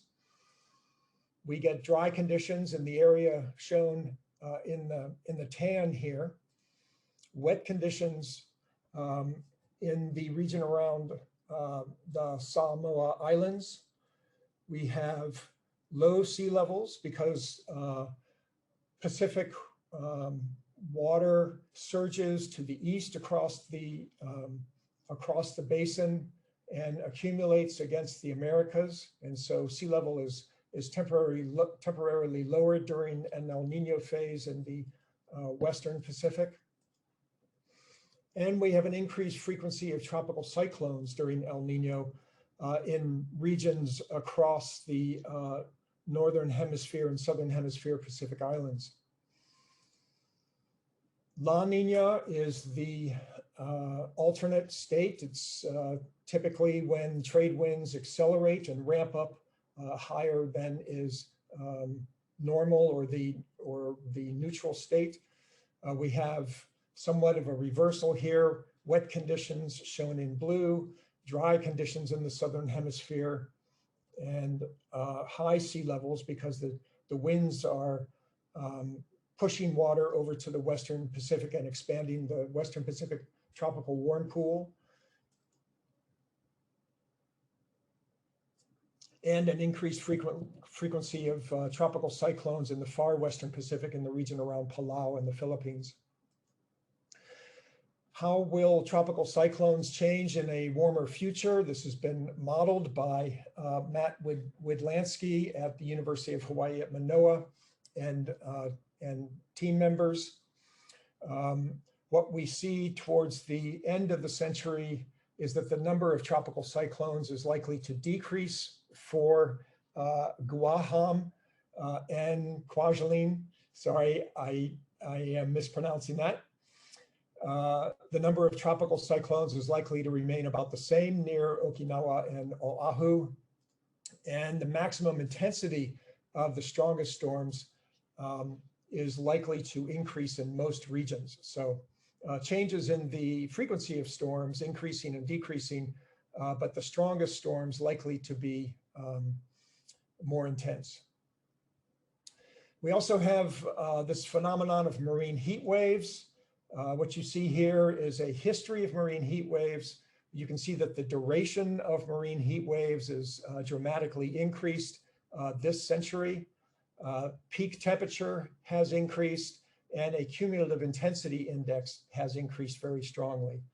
The frequency of large and impactful marine heat waves has increased more than 20-fold since 1981. And marine heat waves had a pre-industrial frequency of centuries to thousands of years, but with only 1.5 degrees C warming, which we are likely to reach by the end of this decade, the frequency of these large heat waves increases to decades to centuries. And our current greenhouse gas emissions globally are actually, they put us on a trajectory towards 3 degrees C of global warming. This would increase the frequency of marine heat waves to annual to decadal timing. If you live in Hawaii, you have experienced a marine heat wave. In 2019, we had over 300 individual daily temperature records broken among all the Hawaiian Islands. And that was because we had an anomalous body of extremely warm water settle in among the Hawaiian Islands. And that was a marine heat wave. The results of this extremely warm water are coral bleaching, damaging effects to marine ecosystems, extreme tides because of the thermal expansion of the water column because it's warm, and record-setting land temperatures, of course. Now, the projection of heat in the second half of the century is of particular concern. What you see here in black is an area in the central Sahara and along the shoreline of the Red Sea, which represents conditions that are intolerable to human communities. In other words, too hot to live in. And they currently represent, as shown here, currently represent 0.8% of the land surface. But on our current trajectory towards 3 degrees C of warming, this area will expand. And the projection is that in only 50 years, 50 years, we're looking at nearly 1/5 of all the land surface experiencing these conditions. And the diagonal dark brown hatching represents statistically significant results from the modeling. In this area, we currently have roughly 1/3 of all humanity currently living. And as these conditions ramp up over the next several decades, we're going to be looking at massive displacement of human communities needing to locate new homelands. Another paper discusses the emergence of heat and humidity too severe for human tolerance. They describe the wet bulb temperature, which is a combined heat and humidity index. A wet bulb temperature of 35 degrees C marks the human physiological limit, and severe mortality can occur at much lower values. For instance, we had the deadly 2003 European heat wave and the 2010 Russian heat waves, all experiencing, or both of these experiencing, wet bulb temperatures no greater than 28 degrees C. Already parts of the subtropics are very close to the 35 degrees C survivability limit. And that limit has actually been reached in single day events already over both sea and land. This limit will be regularly exceeded on land with less than 2.5 degrees C of warming, and may be reached in the next several decades. Recent deadly heat events indicate a trend towards increasingly extreme human heat. Their diverse, consequential, and growing impacts represent a major, major societal challenge for coming decades.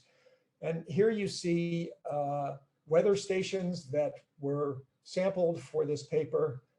The red arrows are pointing to single day events which exceeded the survivability limit of 35 degrees C wet bulb temperature. Lastly, a warming of about 1 degree Celsius above pre-industrial levels, which we have already passed, exposes a population of between 97 and 275 million people to at least 1 day with a wet bulb temperature exceeding 33 degrees C. And this is projected to increase to 500 million people with warming of only 1.5 degrees C, again, likely by the end of this decade. 789 million with warming of 2 degrees C, and over 1 billion people with warming of 3 degrees C. And here you're looking at, with net warming of 1.5 degrees C, a wet bulb temperature of 33 degrees C, near the physiological limit, occurring 1 day per year on average in the central and eastern US, and 100 days per year in India, Southeast Asia, and the Middle East. At 2 degrees C, we're looking at 10 days per year on the continent. And at 3 degrees C, our current trajectory, we're looking at 100 days per year taking place on the continent, and nearly all of Australia reaching this near unlivable level. We also have sea level rise impacts. In the tropical Pacific, for gravitational reasons, we will see sea level reaching higher than the global average. As sea level rises, it threatens freshwater aquifer systems by salt water coming in from beneath in the groundwater system, as well as wave overwash across the shoreline. This also leads to wave overwash flooding events in communities, and as sea level rises, we will see these overwash events occurring more and more frequently with individual high winds and seasons and storms. Coastal erosion will grow continually worse, and storm surge with sea level rise will intensify as well. Greenland melting has quadrupled since 2010. And the whole ice sheet is now in a constant state of loss. Even if climate change stopped, the ice sheet would still be losing mass. And Antarctica is losing about half the amount of mass that Greenland is, but the entire ice sheet of Antarctica is in a state of loss. And in the very dark red area, you see West Antarctic glaciers. Those have already reached irreversible retreat. The last assessment by the Intergovernmental Panel on Climate Change of sea level in 2019 projected on the order of 3 to 5 feet of sea level rise towards the end of this century. The 5 feet number would be more for Pacific Islands because of our being exposed to greater than the global mean. 2 centuries out, we're looking at 10 to 16 feet of sea level rise as a global mean. And I'm sorry, this image is decayed a little bit. We also have assessments in annual temperature among Pacific Islands. There's mean temperature, regional anomalies in temperature, maximum temperature and minimum temperatures. Studies find that mean temperature rose across most of the Pacific Islands in all seasons.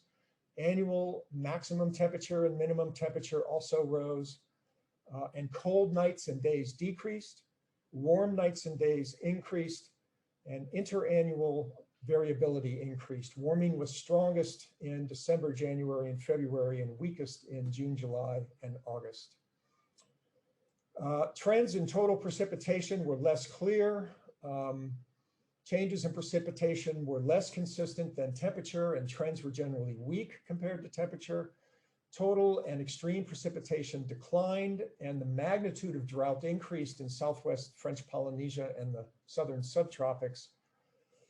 But other places, other Pacific Islands, the signal is not statistically significant for the most part. I also wanted to mention findings that as we raise the amount of carbon dioxide in the atmosphere, food tends to grow less nutritious, and I'm referring to rice, corn, wheat, and soy. These 4 cereals see up to 13% decreases in protein, zinc, vitamin B complex, and iron. We can take wheat, for instance. I'm just wrapping it up. Global wheat provides currently 20% of all human protein. The yield is threatened by climate change. And by 2050, the demand is projected to increase 60%, but the actual yield is projected to decline by 15%. My last slide. So climate variability means that extreme events will continue to occur and likely become more intense. Tropical cyclones are going to change where they occur, but the maximum intensity of the strongest storms will increase. Water supplies are at risk with drought, salinization, overuse, and sea level rise threatening low-lying aquifers. food security, which among Pacific Islands depends on ports, agroforests, and the marine ecosystem, are threatened. We see sea level rise expected to accelerate strongly after mid-century. And traditional knowledge, especially via the central role played by Indigenous women, is vital to successfully adapting to climate change among Pacific Islands. And we are also going to be seeing compounding risks where we have multiple vulnerabilities overlapping each other. All right, thank you very much. I apologize for going a bit long. Thank you so much, Dr. Fletcher, for your excellent and frightening presentation about climate change and ocean level rise, to which we here in the Pacific are so vulnerable. I am now pleased to introduce Dr. Sarah Hack and Mr. Davis Rahur, who are both from our Department of Psychiatry and will be sharing details with you about an innovative and impactful project they've been working on for the last few years. Before I hand it over, I do want to just shout out to Drs. Fletcher and Buen Consejo that you have questions in the chat. If you have a moment to take a look and maybe reply all so that we can all see what you have to share. Thank you.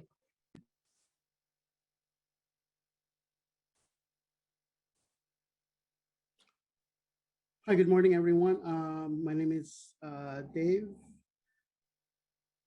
I'm with the Department of Psychiatry, like Dr. Maxim said. I'm actually from Palau.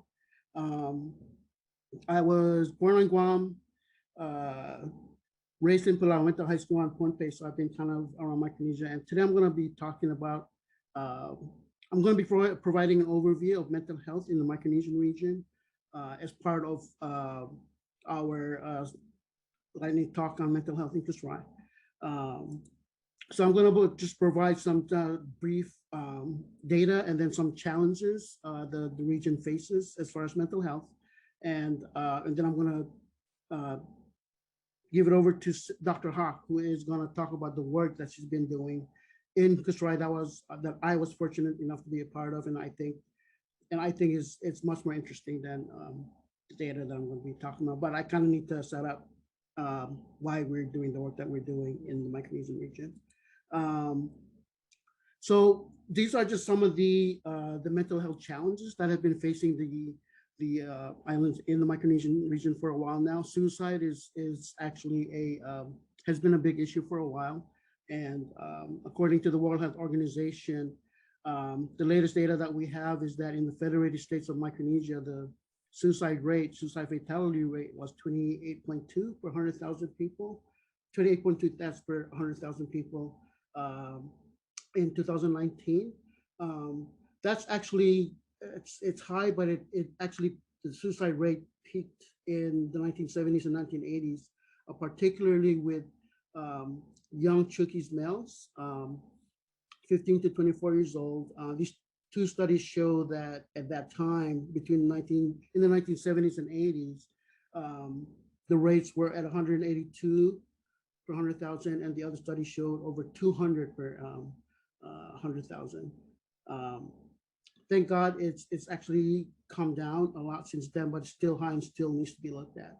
On Guam, the rates for Micronesian migrants on Guam is also very high, 52.9 per 100,000, and then for among the Chamorro people of Guam, it's 30 per 100,000. So it's also concern for folks there. And this is typical. It's in the Pacific. The suicide rate tends to be very high for young people, youth and young adults, and then goes down quite a bit as the population ages. The other issue that we're looking at is schizophrenia.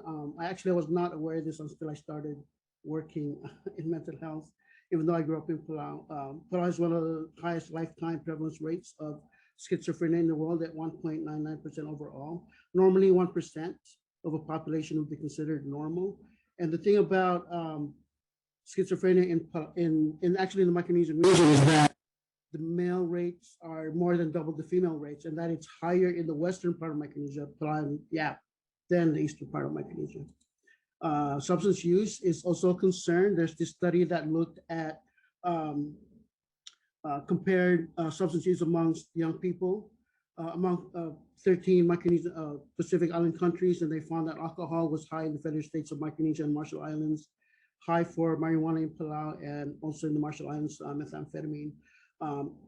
However, there's really not been a lot of literature on depression and anxiety, and that may have to do with that. There's really no kind of equivalent word, indigenous word for depression and anxiety. So it's not, I think it's been missed in that regard. So these are some of the challenges that are faced the countries in the Micronesian region. Stigma, this is not unique to Micronesia, of course. This is a ubiquitous problem regarding mental health. But in Micronesia, it's kind of attributed to being possessed in the realm of spiritual beliefs, and that only traditional medicine men can deal with it. There's data gaps. That's not surprising. There's also treatment gaps. This is the idea that people who are estimated to have mental disorders are not receiving treatment. So it's 90% in the Federal States of Micronesia, and then 90% in Marshalls and Northern Mariana Islands.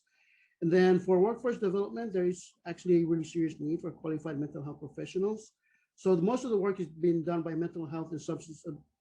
Most of the work are done by general practitioners. So those are kind of our heroes who kind of have to put on several hats to be able to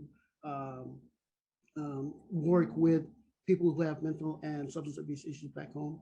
And so we really need to then develop initiatives aimed at training primary caregivers. And this is kind of a good segue to hand it over to Dr. Hawk, who's going to be talking about the behavioral health integration program that she is doing in CUGH, and that I was lucky to be a part of for a year or two.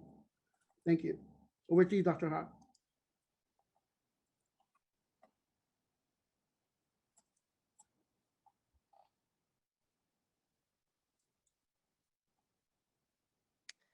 Thank you very much.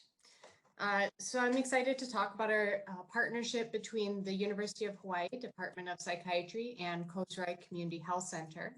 And our partnership's goal has been to better treat mental health on CUGH through an integrated care approach. So just to remind you from the previous presentation, CUGH is one of 4 states within the Federated States of Micronesia, which is about halfway between Australia and Hawaii. It's the smallest of the 4 states, both geographically and population-wise. Since there are no psychiatrists on island, CUGH Community Health Center was interested in seeking mental health consultation from abroad, and that's what led to our partnership.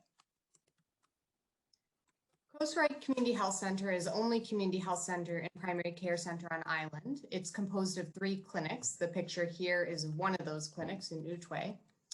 And it has a staff with a variety of roles who also play roles in other contexts on island. So for instance, the doctors also take care of hospitalized patients in the island's hospital.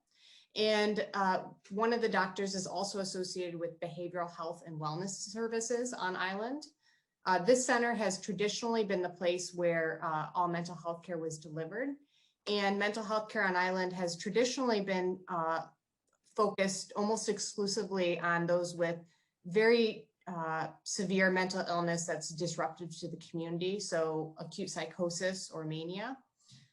Traditionally, people with more common mental health conditions like depression, anxiety, substance use issues like alcohol, those people have not been treated medically for a variety of reasons, including stigma and it not being, those concerns not being necessarily perceived as medical issues. So this is the context for which our program came from. And we took an integrated care approach to it. I want to talk about what integrated care is in general very briefly, and then come back to the CUGH context. When we're talking about integrated care in this context, we're meaning whole person care. So we want to bridge mental health and physical health services. We know that both of these systems are interconnected, they affect each other. So we want to start treating physical and mental health needs as one. Integrated care is also patient-centered care. It delivers services where patients feel most comfortable and where they're most likely to get care. Often that's in primary care centers. And there's a common saying in integrated care that the point is that there's no wrong door. Integrated care involves a paradigm shift. So it's not just the physical co-location of primary care providers and psychiatrists in the same office, although that may be a component of this, but rather it's thinking about how all the processes fit together and making all the processes tailored to delivering more cohesive collaboration among the primary care and mental health providers.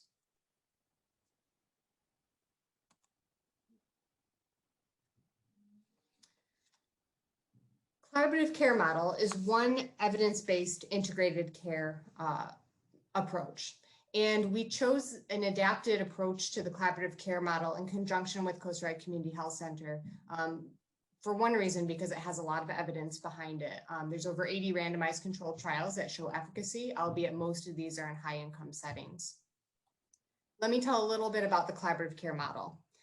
So the model is that we want to make sure it's patient-centered, right? So the patient's receiving care where they feel most comfortable, and that's typically in this case in the community health center. The primary care provider and the care manager, who's a behavioral health nurse by training, are the ones who are going to be identifying the patients with potential mental health needs. The primary care provider will refer the patient to the care manager for a more in-depth assessment, and this individual carries out the in-depth assessment. The care manager and the primary care provider will then talk with the psychiatrist, who's typically me, in weekly case reviews about any new patients that they've seen and their impressions. I will then give diagnostic impressions and treatment recommendations if appropriate. And I do this both through verbal communication in the meeting, but then I also give written recommendations for the team to rely on afterwards. It's very important that we're all on the same page with this plan because the primary care provider and the care manager are the ones carrying out the plan. And I think that this model is good for a few reasons. One, integrated care models like this can help extend psychiatrist reach because we know psychiatrists are often in high demand. It's much more efficient than if I was doing all the care on my own, in terms of assessment and treatment planning. The other more important reason I think in this context is that it's more culturally appropriate for the primary care provider and the care manager who are Costa Rican to be delivering all the care along with getting behind the scenes recommendations from me. I'm not Costa Rican and I don't speak Costa Rican, so you could see there'd definitely be some cultural barriers if I was delivering some of the care directly. This is a screenshot of case review. It's not actually it's from a different collaborative care program I'm a part of, but I wanted to give you just an idea of what one of our case review meetings can look like. Another principle of collaborative care that we use is population-based treatment. So population health tools like registries help us to make sure that we're screening everyone for common mental health conditions and that we're treating everyone who needs to be treated. Each of these rows here is a patient with no names on it, of course, and common metrics for depression and anxiety. So we can quickly go down the list and see a screenshot of who's improving and who's not, and pay more attention in our weekly case reviews to the patients who need it, to those who are not improving in the time that we expect them to. By doing this, we want to make sure that no one's falling through the cracks and getting care. Collaborative care is also evidence-based care. So in our program, we use the WHO MHGAP treatment guide. And we gave a training in person and virtually for this. And we cover the topics again in our weekly case review. And all the providers have these manuals on island to help them as a resource when they're doing mental health assessments. On the right, you can see a screenshot from the iPhone app or from the cell phone app of the 8 common conditions that the MHGAP identifies and has guidance on. Here's one shot from the depression pages in the manual. And this is the overview, which the following pages go into more depth on. It goes through assessment, management, and follow-up, and there's algorithms for each and guidance so that the providers have some assistance when they're going through it. So I want to just end by talking about a case illustration of putting our collaborative care system in action. This is a case review from a 17-year-old male with a change in behavior who we discussed in our case review. And he'd recently been expelled from school for drinking. His family had also noticed personality changes with the patient acting more withdrawn and more defiant than usual. So we discussed them in the case review, and I gave my differential diagnosis to the team, as well as a list of follow-up questions and areas so that they could go back, talk with the person, and then come back and we could hone in on the diagnosis. After doing that, it became clear when they started asking about psychotic symptoms that he was having hallucinations with voices telling him to kill himself. So this very quickly helped us hone in on making a treatment plan around that. And I wanted to make a comprehensive and accepted treatment plan by him, but quickly given the concerns. So our treatment recs focused one on securing safety, making sure that he and his family knew warning signs of when to bring him to the hospital, reducing means to harm himself, and also ways to cope with the voices. We also started antipsychotic medication, and I gave recommendations on how to titrate it appropriately. And we continue to follow up with him and talk about him regularly in case review until the suicidality resolved and the psychosis improved. So thank you very much for your time. This is from an in-person training that we gave, and I appreciate your attention. Thank you so much to both of you for sharing this incredible example of capacity building in the much needed area of mental health. We now move on to Dr. Seiji Yamada, who is an activist and professor of family medicine and community health here. Whoops, I'm guilty of it too. Here at our institution. He'll be speaking on the topic of TB and diabetes in the US affiliated Pacific Islands. Go ahead, Seiji.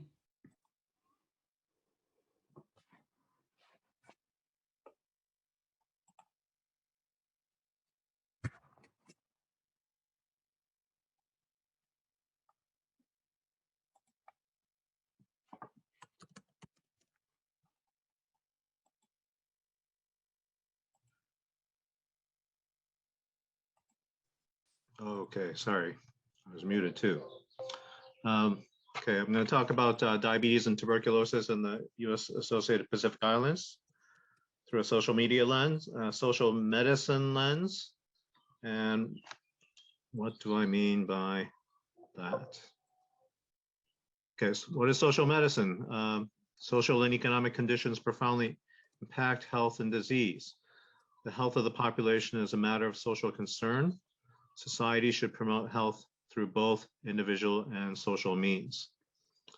Among the fathers of social medicine are Rudolf Fierkov, who investigated typhus in Upper Silesia. He identified the causes as poverty, lack of education, lack of democracy. Engels, in looking at the conditions of the working class in England, said when society places hundreds of proletarians in such a position that they inevitably meet too early and an unnatural death, its deed is murder just as surely as the deed of a single individual. Latin American social medicine and founder is widely identified as Allende. Among current practitioners, I would call Paula Farmer a practitioner of social medicine. For a nice primer on social medicine, this is a very recent book by Howard Waitskin, Alina Perez, and Matt Anderson. So back in September of last year, Richard Horton, the head of the Lancet, said COVID-19 is not a pandemic. And what did he mean by that? He said, it's a syndemic. Syndemics are characterized by biological and social interactions between conditions and states, interactions that increase a person's susceptibility to harm. And he suggested that the most important consequence of seeing COVID-19 as a syndemic is to underline its social origins, and to approach it as a syndemic would have us focus on education, employment, housing, food, and environment. Neil went over this history. One must note that the dropping of fallout on the Marshallese people was planned in the documents from the fall of the year before.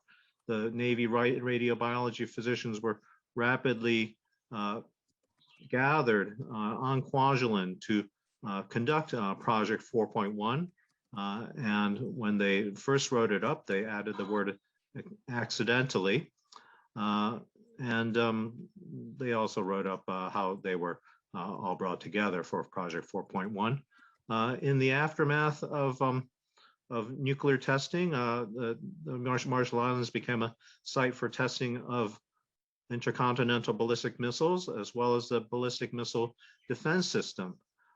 Scientists know that this isn't going to work. It's basically a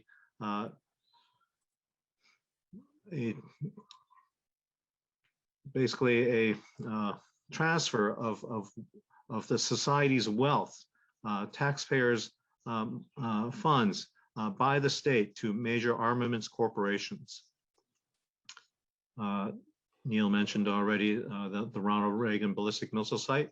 This is what it kind of looks like on Kwajalein. Nice green spaces, pools, movies at night, fresh produce, fresh dairy. Meanwhile, 3 miles and 20-minute ferry ride away on Ebi, it looks like this: corrugated iron and plywood construction, no places for children to play.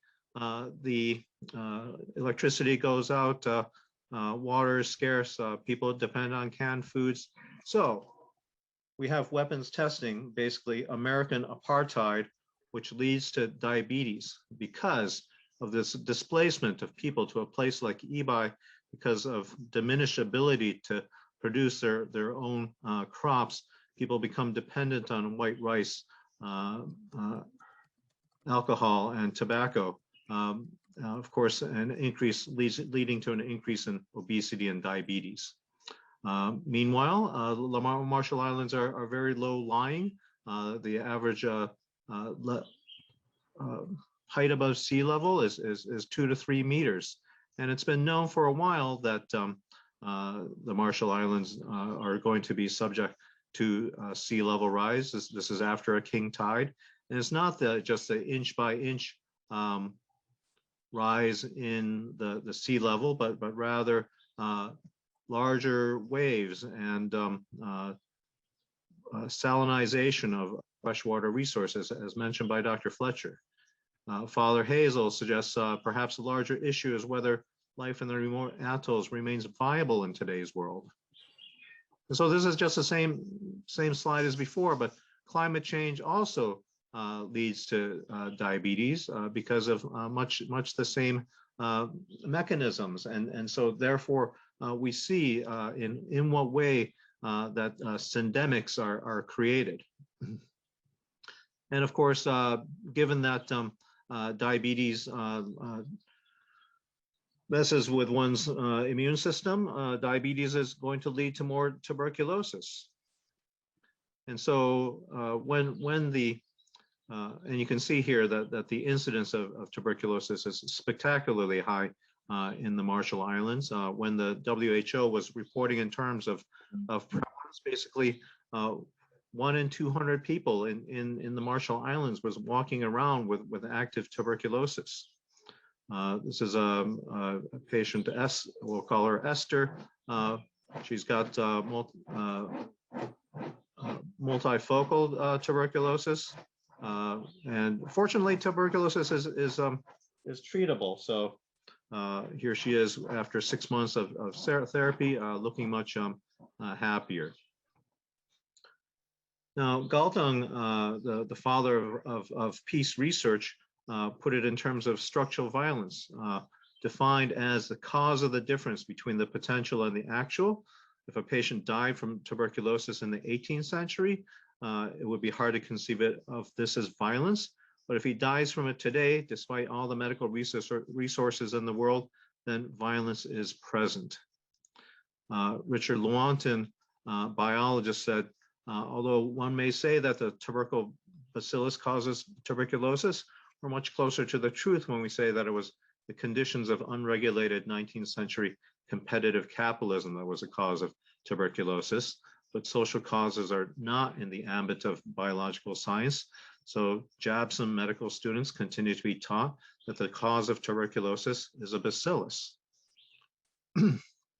So JABSOM medical students make these case maps. And again, this is how we might think about what the handle of the of the Broad Street pump in public health language might be. It's not likely that we're going to be removing the industrial capitalism very soon. So what can you do about TB in the Marshall Islands? Again, fortunately, it's treatable. And so there have been a couple of campaigns led by my friend Dick Brostrom. Here is TB-free eBuy. People got registered, everybody got x-rayed, suspicious sputum samples had gene expert done on them, and then all the experts, myself not included, got together to determine who had TB and treated them. And so we do think that there's been a salutary effort with fewer TB cases among the people that got in eBuy since. So in summary, diabetes and TB from a social medicine lens, first we have to diagnose the syndemic. We have to treat the social determinants of health. We have to end American apartheid. We have to advocate for an end to the war economy. We have to make possible local farming and access to nutritional food. I think this goes for Hawaii as well. We have to promote the human right to health.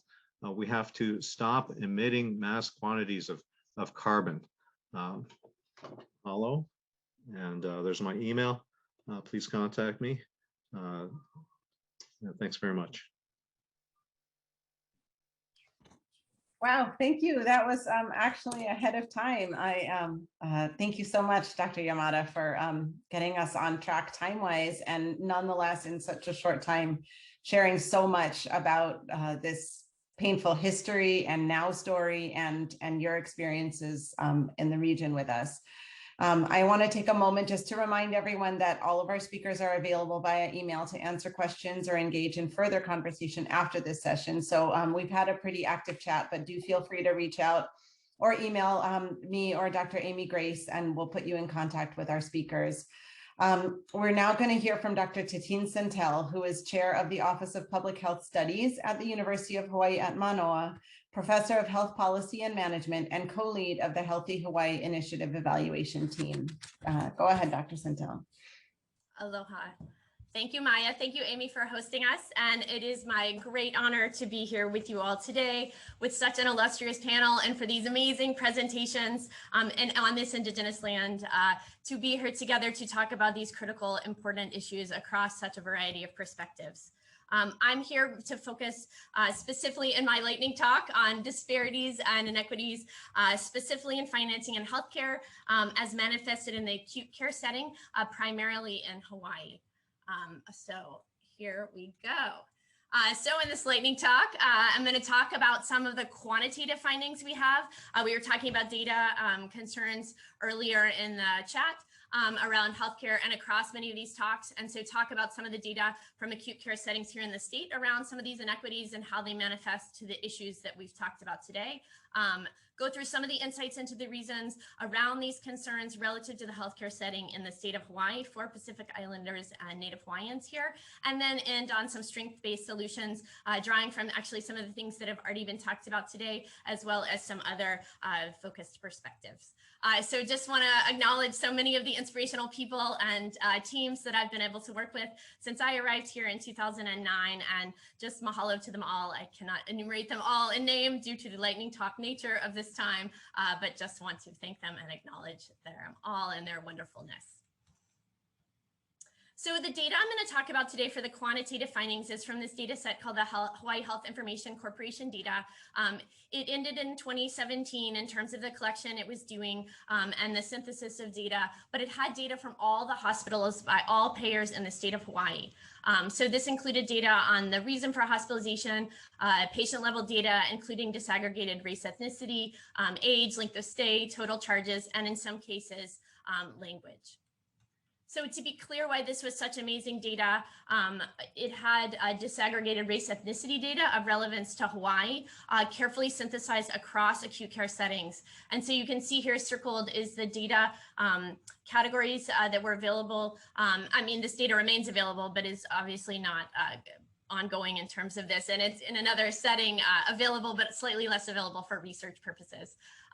But anyway, they had this harmonized disaggregated data for Native Hawaiians and other Pacific Islanders across a lot of groups that you may be interested to know, of course, relative to all these things, many health outcomes that aren't easily collected across population level settings in many cases, but are available here in the state of Hawaii.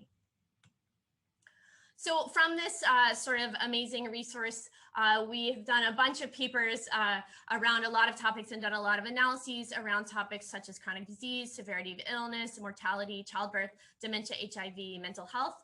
And so here are some of the papers. It's sort of the too many dogs, like you don't want too many dogs, even though dogs are awesome. So I'm really going to only focus on some of the topics. I'm just going to talk about chronic disease, severity of illness, mortality, and childbirth very quickly.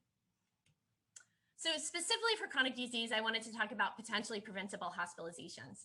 So these are hospitalizations for chronic disease, in this case, that are avoidable with access to timely and effective healthcare.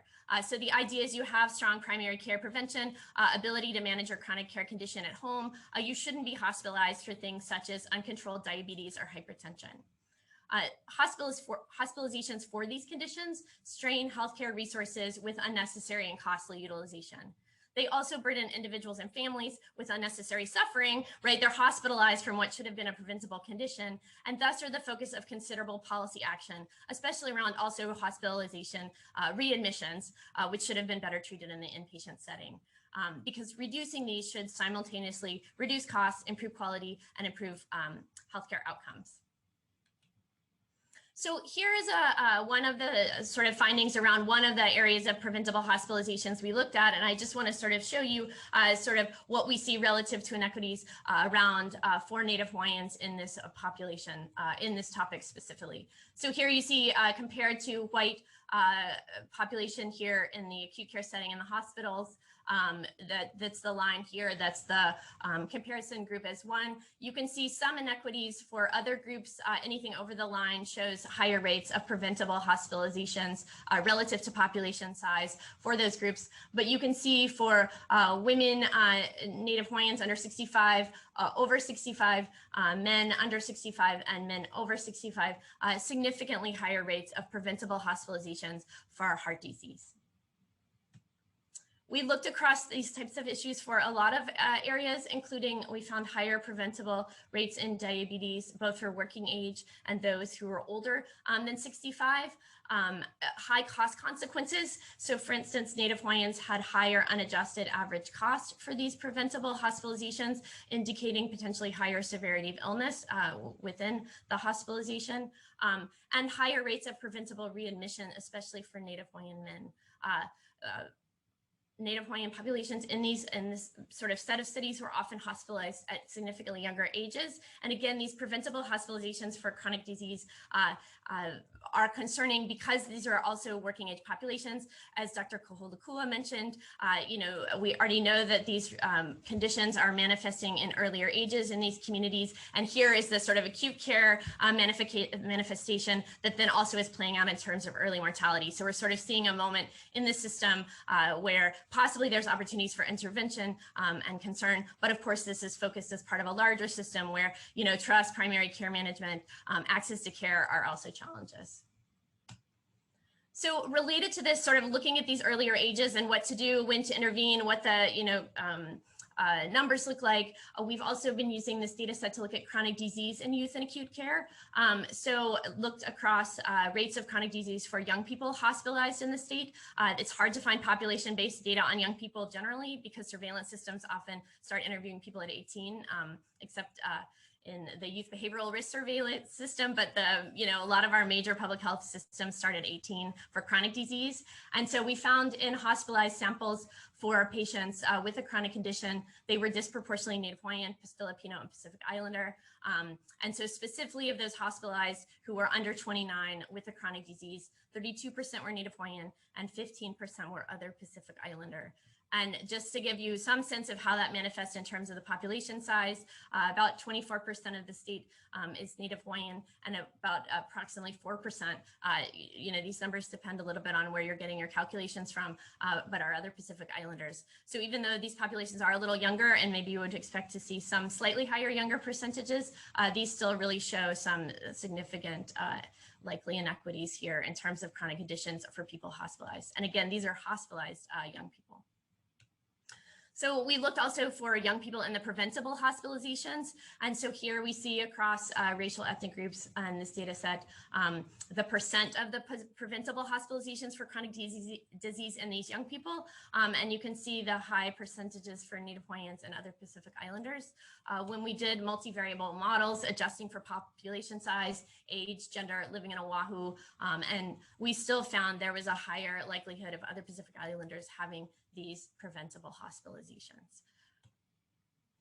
So also in this data, we have looked at inequities across other types of illnesses, specifically across all types of preventive or non-pregnancy related hospitalizations. And this was a very important paper that one of the doctoral students, now a distinguished scholar in her own right, Dr. Inada, did actually with Seiji as well. We looked at Micronesians and found they were hospitalized younger and sicker across a variety of categories and non-pregnancy related hospitalizations.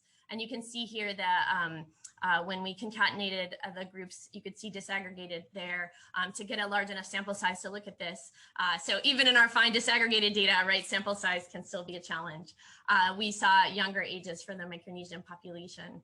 And this figure is a little bit hard to see, but what you can see here are the mean ages across when we looked within disease categories. So hospitalizations for cancer, for dental conditions, for skin conditions, for mental health conditions, et cetera. You can see the mean age for Micronesians relative to the mean age for Native Hawaiians hospitalized with those conditions, Japanese and whites. So you can see these significantly younger ages. And again, some of this is due to population level distribution, but many pieces, of course, are of this not, not due to this, due to factors many people have discussed already in these talks.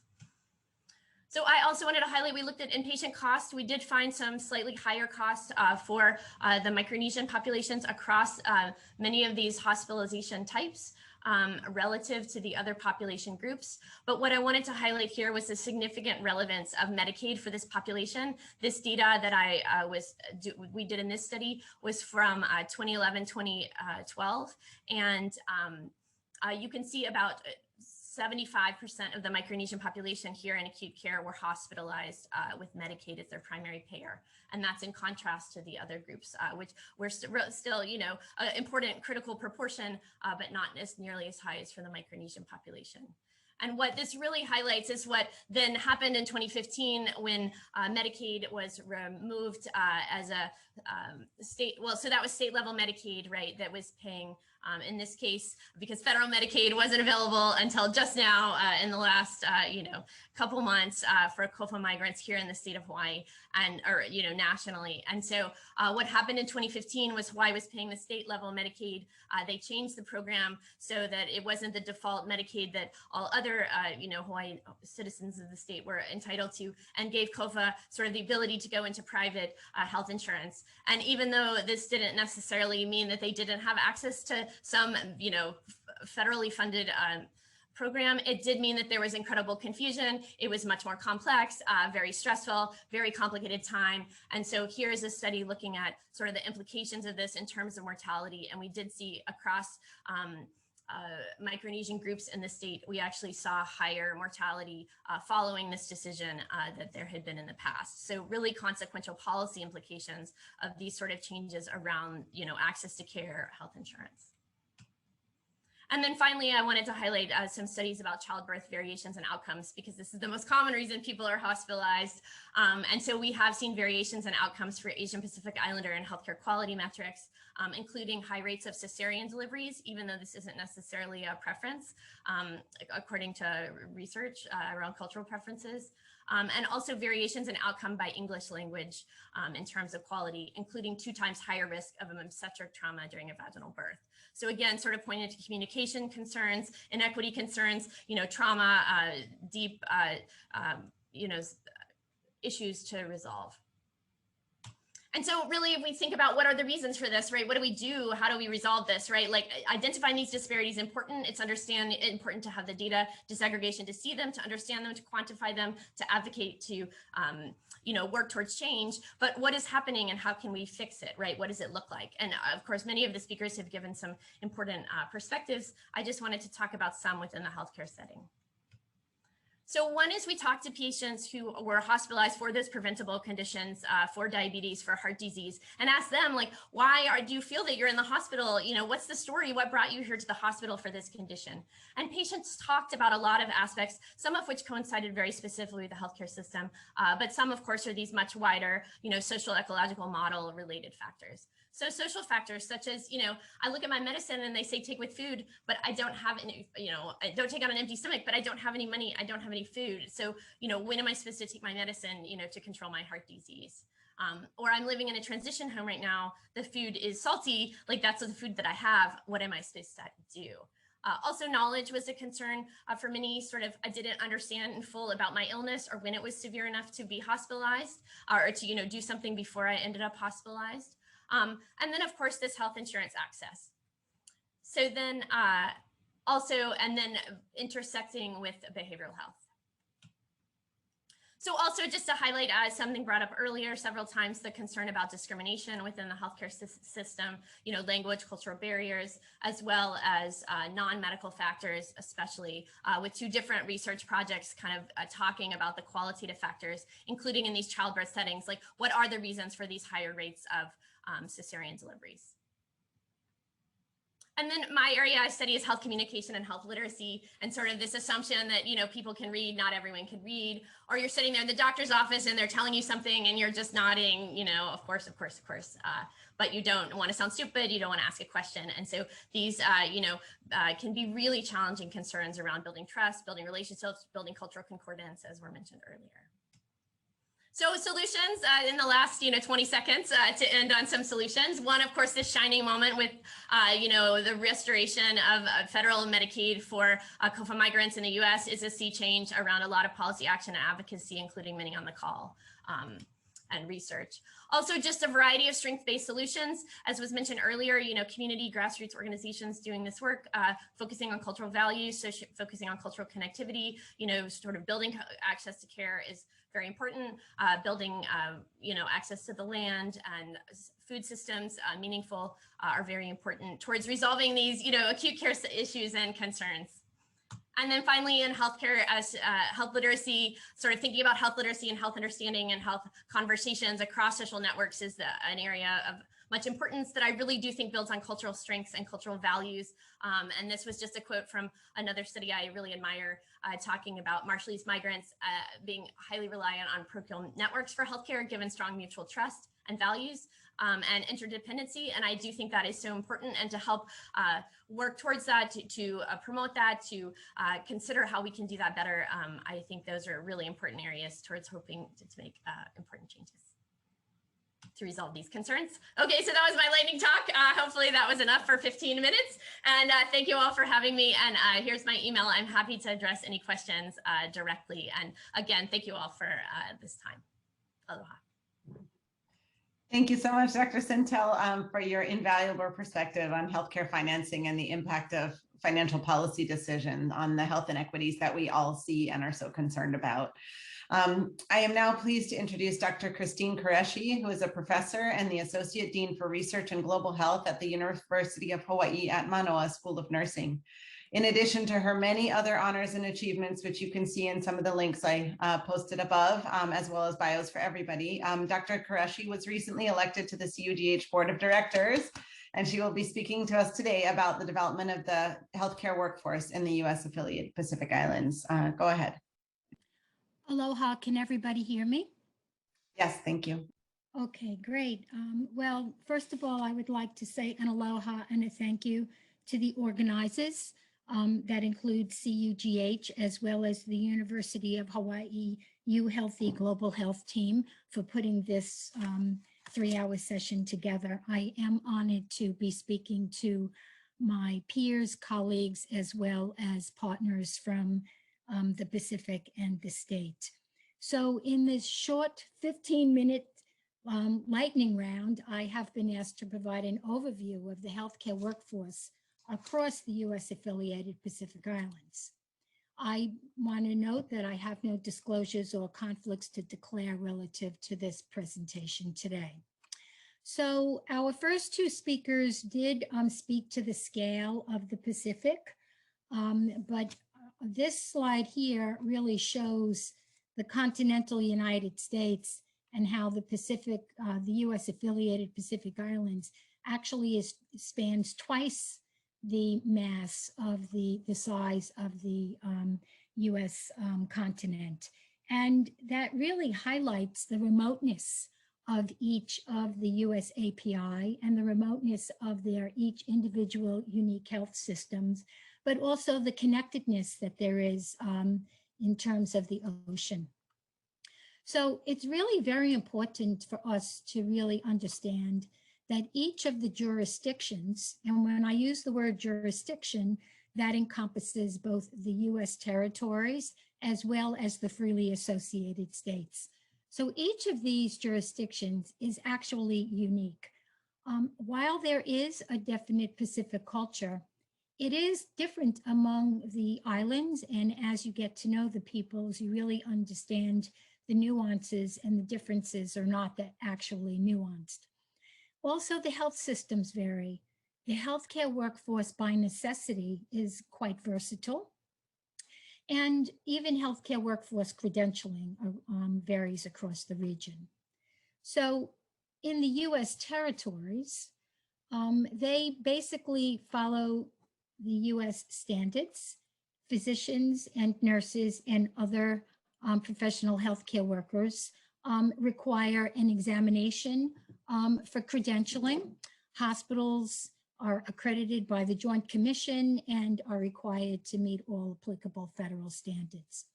As opposed to the freely associated states, each jurisdiction has its own specific professional licensure protocols. They do exist, but they do not require national credentialing by examination as they do in the United States, in the continental, in the US proper.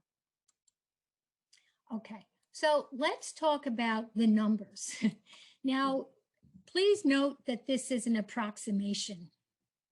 The data is very fuzzy when it comes to the healthcare workforce, not only in the US affiliated Pacific Islands, but in actually most of the world.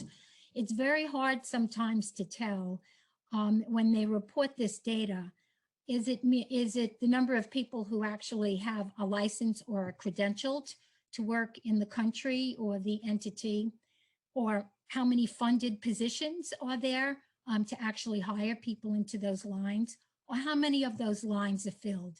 And each of these numbers can vary. And there is no one source for healthcare workforce data across the US affiliated Pacific Islands. One has to go to multiple sources to get the information. But just looking at the numbers here, if you put it, the number of physicians and nurses per 1,000 people in the population, and you compare that to the United States, you can see that there is a large disparity. In addition, it's really very important to understand that physicians and nurses do more in the US affiliated Pacific Islands than the physicians and nurses tend to do in the United States. Nurses have many, many roles besides being a nurse, yet they're counted as the traditional nursing workforce. And in the Federated States of Micronesia, physician and nurse data is actually combined per 1,000 persons. The education across the US API for the health professions, this slide highlights there is no medical school in any of the US affiliated Pacific Islands. There are programs from Fiji National University and the University of Hawaii at Jabsam, as well as the University of Arizona and some other mainland schools that provide support for students from the US affiliated Pacific Islands to actually have the opportunity to go to medical school, but those numbers still are quite limited. And as a result, they use a lot of expats or expatriates for physician services as well as nursing services. Across the US API, only one jurisdiction, Guam, has a bachelor's degree in nursing. There is no graduate degree in nursing available at this point in time. And the other jurisdictions each have an associate's degree program. Some of them have very, very low enrollments. They might admit anywhere between 4 and 10 nursing students in a particular year and graduate maybe 5 or so. So the numbers are quite low. The University of Guam has the largest nursing program, and they admit about 40 students a year. They also have an associate's degree program there as well. There are no pharmacy, physical therapy, occupational therapy programs, and in many of the jurisdictions, there would be one physical therapist, or maybe 2. I don't think I've ever seen an occupational therapist in any of the freely associated states.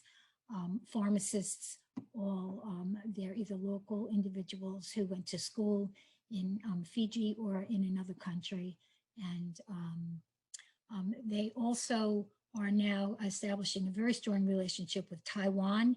And there are quite a few health professionals that are getting their education in Taiwan now as well, nursing as well as physicians.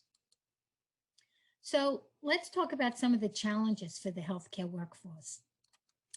A lot of it begins with issues that began upstream with the K through 12 educational system. And in some of the jurisdictions, the preparation in K through 12 does not adequately prepare a high school graduate for actual completion of a college degree in one of the mainland schools. There are very small numbers of enrollees in the nursing programs in many of the jurisdictions, so there is absolutely no economies of scale whatsoever. There tends to be more in many of the jurisdictions, just a lack of capacity for education of a large healthcare workforce. Working conditions are difficult for the individuals, low salaries, even in comparison to what other people make in those jurisdictions, working in chronically understaffed conditions with frequently a lack of resources that are required to provide safe, quality care. Many of the jurisdictions have a very large expat workforce, and that prevents long-term stability. Many of the expats come, they stay for a couple of years, and then they leave. And in some of the jurisdictions that have outer atolls, those atolls have no physician or nurse living on that atoll, and the only way to get to that would be a canoe or a motorboat.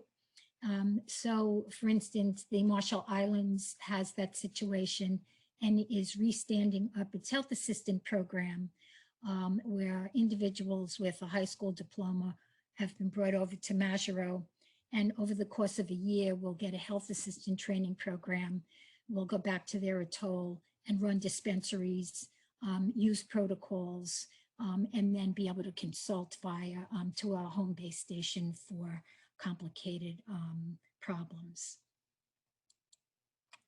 But there are also sources of strength. And it's very important that we don't make this whole thing a doom and gloom, as others had said, and only talk about the diseases. There is an enormous amount of strength and resiliency among the peoples of the Pacific Islands that I would like to say put some of us to shame, actually.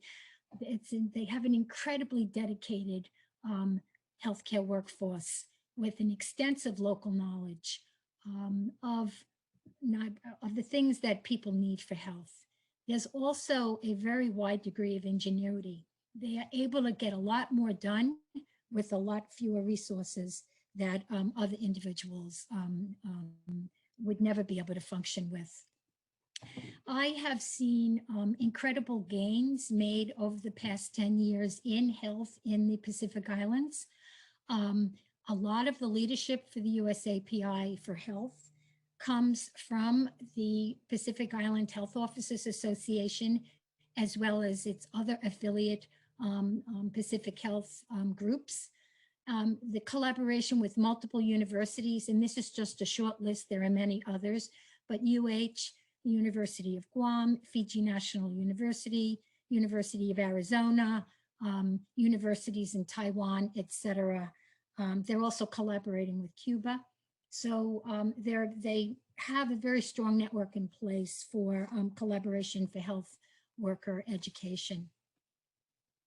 This is just an example of the affiliate members of the Pacific Island Health Officers Association, and you can see it spans lab workers, primary care association, education council, pharmacy association. All of these associations exist in the Pacific and actively engage with each other. Okay, here are some of just the human resources for health initiatives that PHOA is actually spearheading. They have a pre-med program for physicians and dentists. They have a nurse practitioner training program in RMI that was just completed last year. They have a whole human resources for management strengthening program, primary care association, Pacific Basin health training, numerous funding from the Centers for Disease Controlling for all sorts of programming, surveillance, lab capacity, quality improvement, etc. They have board meetings twice a year, PHOA, and they bring the affiliate members there as well, and everybody gets together and they talk about successes, challenges, and strategies. The physician workforce is extremely versatile. There are very few specialists, and I've never seen a subspecialist out in the Pacific. There's significant crossover between community health, hospital, and public health. And this workforce has extensive knowledge about the conditions in the Pacific, many of which we heard of earlier today. The nursing workforce is frequently cited as being the low-hanging fruit. It constitutes the largest segment of the healthcare workforce across the U.S. affiliated Pacific Island. They come from all parts of USAPI society. And as commonly said, every family has a relative who is a nurse, so that they have an intimate connection with the community. Nursing is the constant in the system. They're the ones that have been working there for 30 years. They age out, and then they come back after retirement as contract and continue to work. They run many of the programs that are funded by the CDC and the WHO, and they're extremely versatile. The ED nurses ride the ambulances in Majuro. They go with a rider to pick up cases. There are some challenges. Many of the nurses, physicians, and other groups are nearing retirement age and are already working past retirement age. The complexity and severity of patient illnesses is increasing as the NCDs, people with multiple NCDs now getting cancer, et cetera. There continue to be supply chain management issues, although it has improved somewhat over the years, and continuing having to work and import expat healthcare workers from different countries who come with different standards and approaches. But there are many strengths. The healthcare workforce has many, many strengths. They're close-knit families and communities. The healthcare workers really care about their community. They have more knowledge about how to work in a suboptimal resourced environment than we do in the United States. And they know how to repurpose things. And they have an intimate knowledge of the local culture. So how can others be helpful? It's really important to please remember, if you want to engage in the Pacific, you need to be in it for the long haul. They have experienced many, many times of ships passing in the night, people coming out to the Pacific to do a short jaunt, stay a couple of months and leave, and never to return. Approach each community with respect and cultural humility. And if you want to help, Ask the people what they want and what they need and how they want to achieve it, and then you facilitate their journey. So in summary, the healthcare workforce across the USAPI knows how to do more with less. Each jurisdiction has its own unique way of knowing, and we need to honor and respect that. We actually have a lot to learn from our colleagues in the region. Going forward, I would like to say it's been an honor to collaborate with them as we exchange knowledge, and in doing so, share the rewards. I have never gone to the Pacific without coming back with more knowledge than when I left. So I would like to pay honor and respect and homage to that group. Mahalo nui loa. Thank you for listening. Thank you, Dr. Qureshi, for sharing your decades of experience in workforce development, and especially for emphasizing the importance of collaborating and reciprocal learning and working together with existing resources and organizations rather than coming in from outside. I think that's an incredibly important lesson. It is now my great pleasure, last but not least, to introduce Dr. Christina Higa, who is co-director of the Pacific Basin Telehealth Resource Center and an assistant specialist in the Social Science Research Institute at the University of Hawaii at Manoa. She will be outlining the diverse ways in which telehealth has been and can be used to foster health and access to care throughout our region. Go ahead. Thank you, Aloha. Thank you, Maya, for the introduction, and Amy also for coordinating the satellite session. I also really want to thank Amy for bringing together the university faculty working in this area. It's a really large area, but it's nice to be part of a community of people who are working together. I really appreciate Dr. Qureshi's comments because it is a commitment in working with our partners. There are partners in the Pacific Islands. So today I'm going to go ahead and share some information about telehealth. Before that, just a quick introduction of my program. The Pacific Basin Telehealth Resource Center is based at the University of Hawaii. We are one of 14 U.S. federally funded programs. We're funded under HRSA, the Health Resources and Services Administration. And the PBTRC's coverage area includes the state of Hawaii, but also all the Pacific Islands that we're talking about today, the US affiliated Pacific Islands and the freely associated states. So my lightning talk today is on telehealth in the Pacific Islands. And I would like to review some of the challenges that were already discussed in length, but also kind of turn it into opportunities for the region.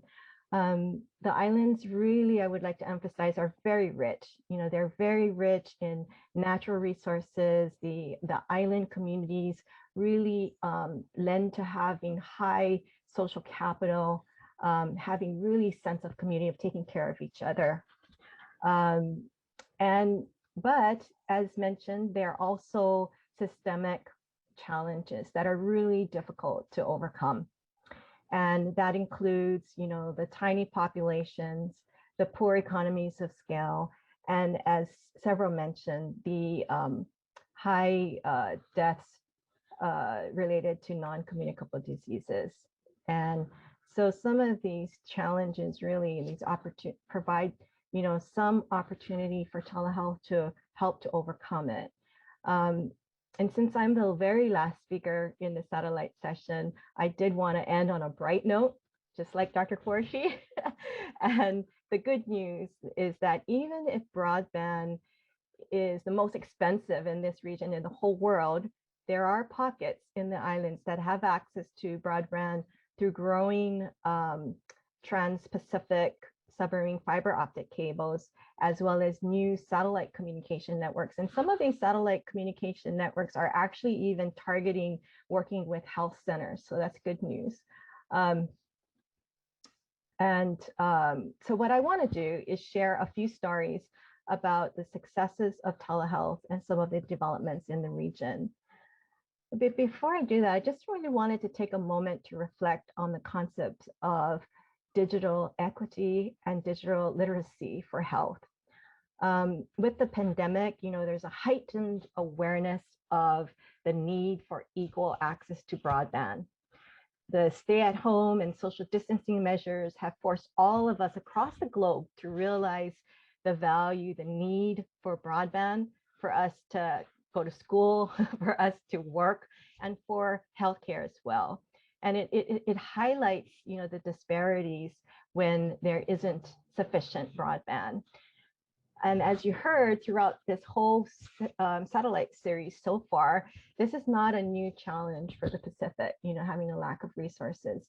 But I did want to emphasize that it's not just access to affordable broadband and to be able to afford the devices for telehealth, like your computer, mobile phones, smartphones, and the peripherals, et cetera. But it's also the digital literacy, knowing how to effectively use the technology to receive or to provide quality healthcare.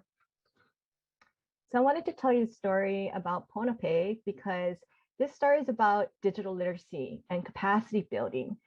We had a telehealth training workshop a few years ago in Honolulu, and we brought providers from across the Pacific Islands, just went over basic telehealth concept, talked about needs and the potential needs of how telehealth could meet some of those needs potentially, hands-on training with equipment, video conferencing, and also providing opportunities for networking among themselves, providers in the region, also among providers in Hawaii, Alaska, and elsewhere that were already doing telehealth. And the provider from Ponape said that, that was a particular island that had fiber optic connectivity for 6 years before that, but they just didn't really have an idea of how broadband could be used for telehealth. And to bring them all together really opened up their eyes to the possibility. And what happened was this provider went back to Ponape Hospital and opened up a telehealth room and services within 3 months. Now, I have to say this is unique. It's a unique situation, but they did face some challenges and overcame them. I wanted to talk about that a little bit. For example, the telecom cost, first of all, they wanted a 10 megabit up and down link for their telehealth room dedicated. That would have cost them $5,000 per month. It was negotiated down to $400 a month. That's great. But the hospital administrator said that it wasn't in their budget. They didn't have an extra $400 a month to use for telehealth. But the doc persisted, looked around, and he found that there was actually a nonprofit organization already providing funds to the hospital. So he was able to share the vision, the potential for the telehealth, and was able to allocate some of that funds, $400 a month, to cover the cost of the link. The doc also had to be very persistent because he wanted to use a room that the nurses used. So he had to, again, share his vision, but also effectively communicate with those nurses. And so they were on board to use that, repurpose the room for telehealth. And so they had a dedicated room, again, very quick in getting this set up. And over the years, Ponape Hospital has expanded their telehealth services to include teleconsultation in neurological referrals, audiology, and cardiology. They're also doing telepathology with the Hokkaido Cancer Center in Sapporo, Japan, where Ponape sends digitized images to Japanese pathologists who assist the local doctors in identifying abnormal pathologies. And I've been told that instead of taking 2 weeks up to 3 months of getting your results back after shipping it off island, they now can provide spot diagnosis on the spot within minutes of the consultation. So that's an institutional capacity building, as well as the individual capacity of the lab technician in Ponape, who is now able to assist their sister state, CUGH state, with pap smear test reads, for example.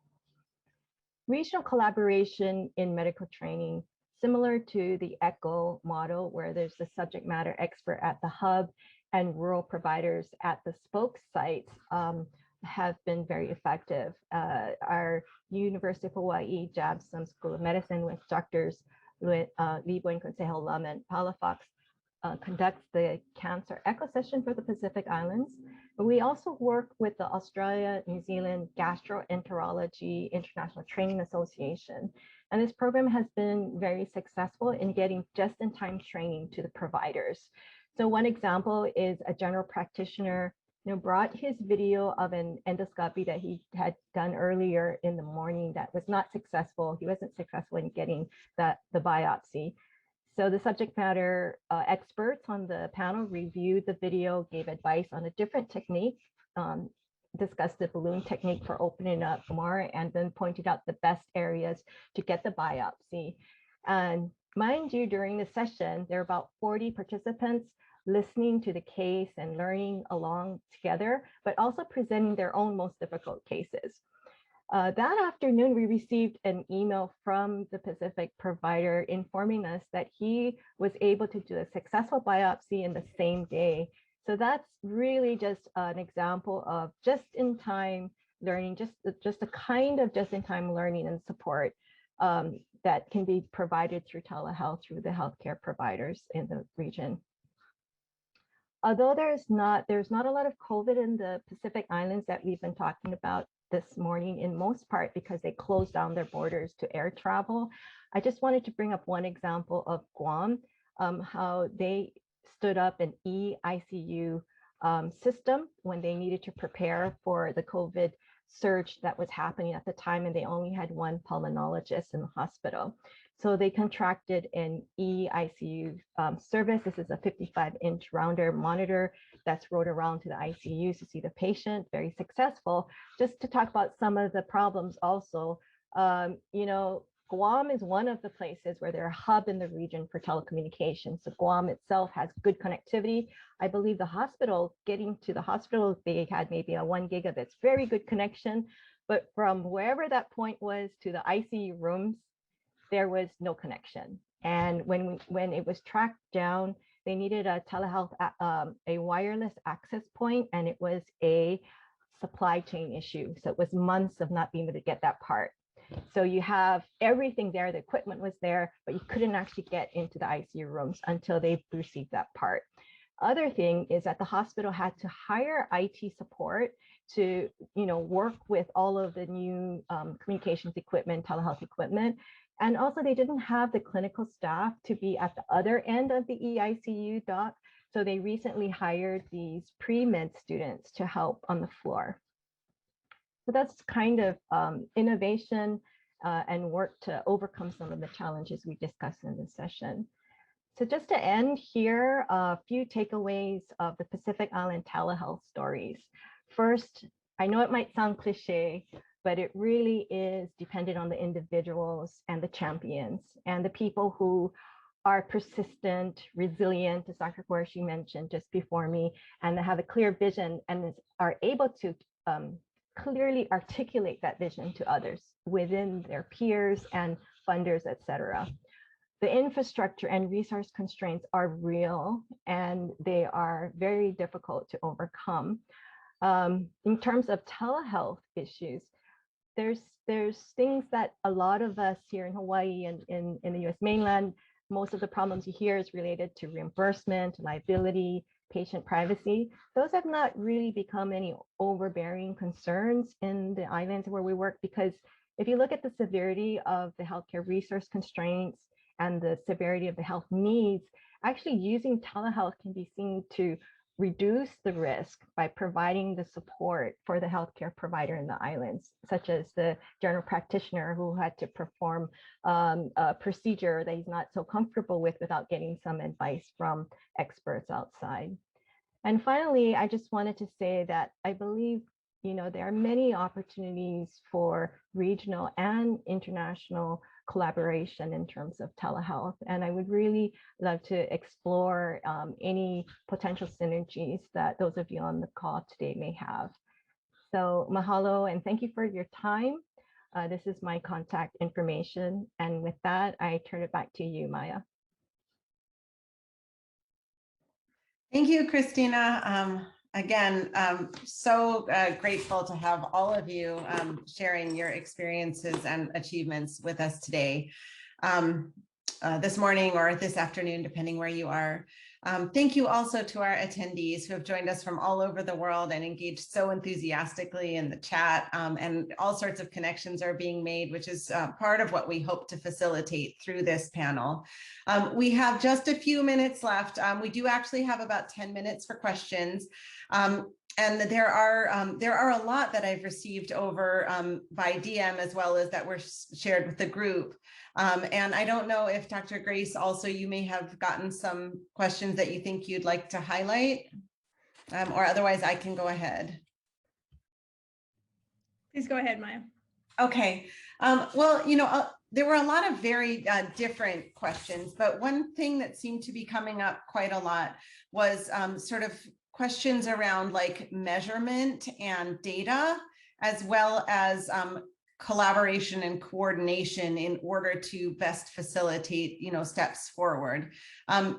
We had a lot of conversation in the chat actually about data, and I would love it if maybe, I'm not sure who's the best person to share, Dr. Buenconsejo, Dr. Palafox, maybe Dr. Kaholakula, or Davis Rahur, anyone who would like to share what your thoughts are on how we can best use the data that's available, and what we could do moving forward to coordinate better or to make it more well publicized that the data we do have is available. Hi, there was a lot of discussion in the chat and links, and the short answer is that there isn't good data about Pacific Islanders or Native Hawaiians in the US. The Pacific Islander data is even worse because of the very, very, very, very small numbers. However, there is a link in the chat to the kind of a data warehouse site on the pihoa.org website.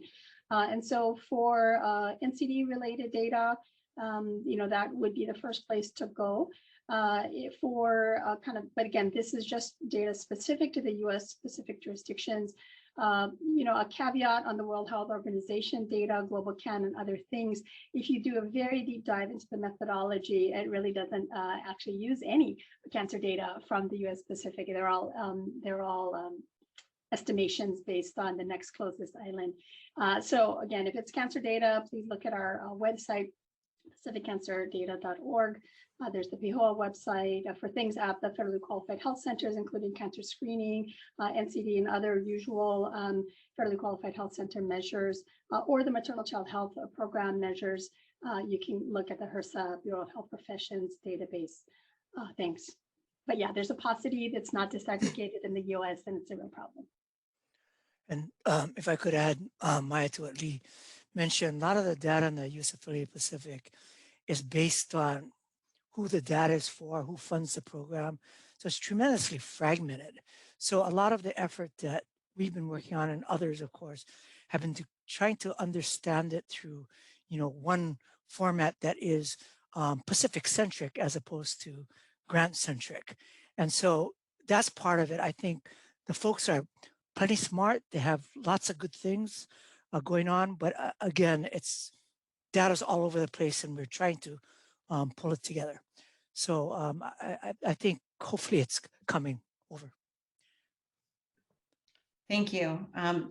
There was another question in the chat about integration of traditional medical practices and or medicinal plants, sort of along the lines of Dr. Koholakula's Hula project, but in other areas or in other areas of medicine. Can anyone comment on projects that you might be familiar with or might have been involved in? So really quick, Maya, and then others please add. We've done several things in the cancer care NCD spectrum around palliative care and survivorship. And in so doing, a lot of the traditional medicines, traditional ways of understanding dying and so forth have been incorporated into some of the what's used now or trying to find its way into the health systems.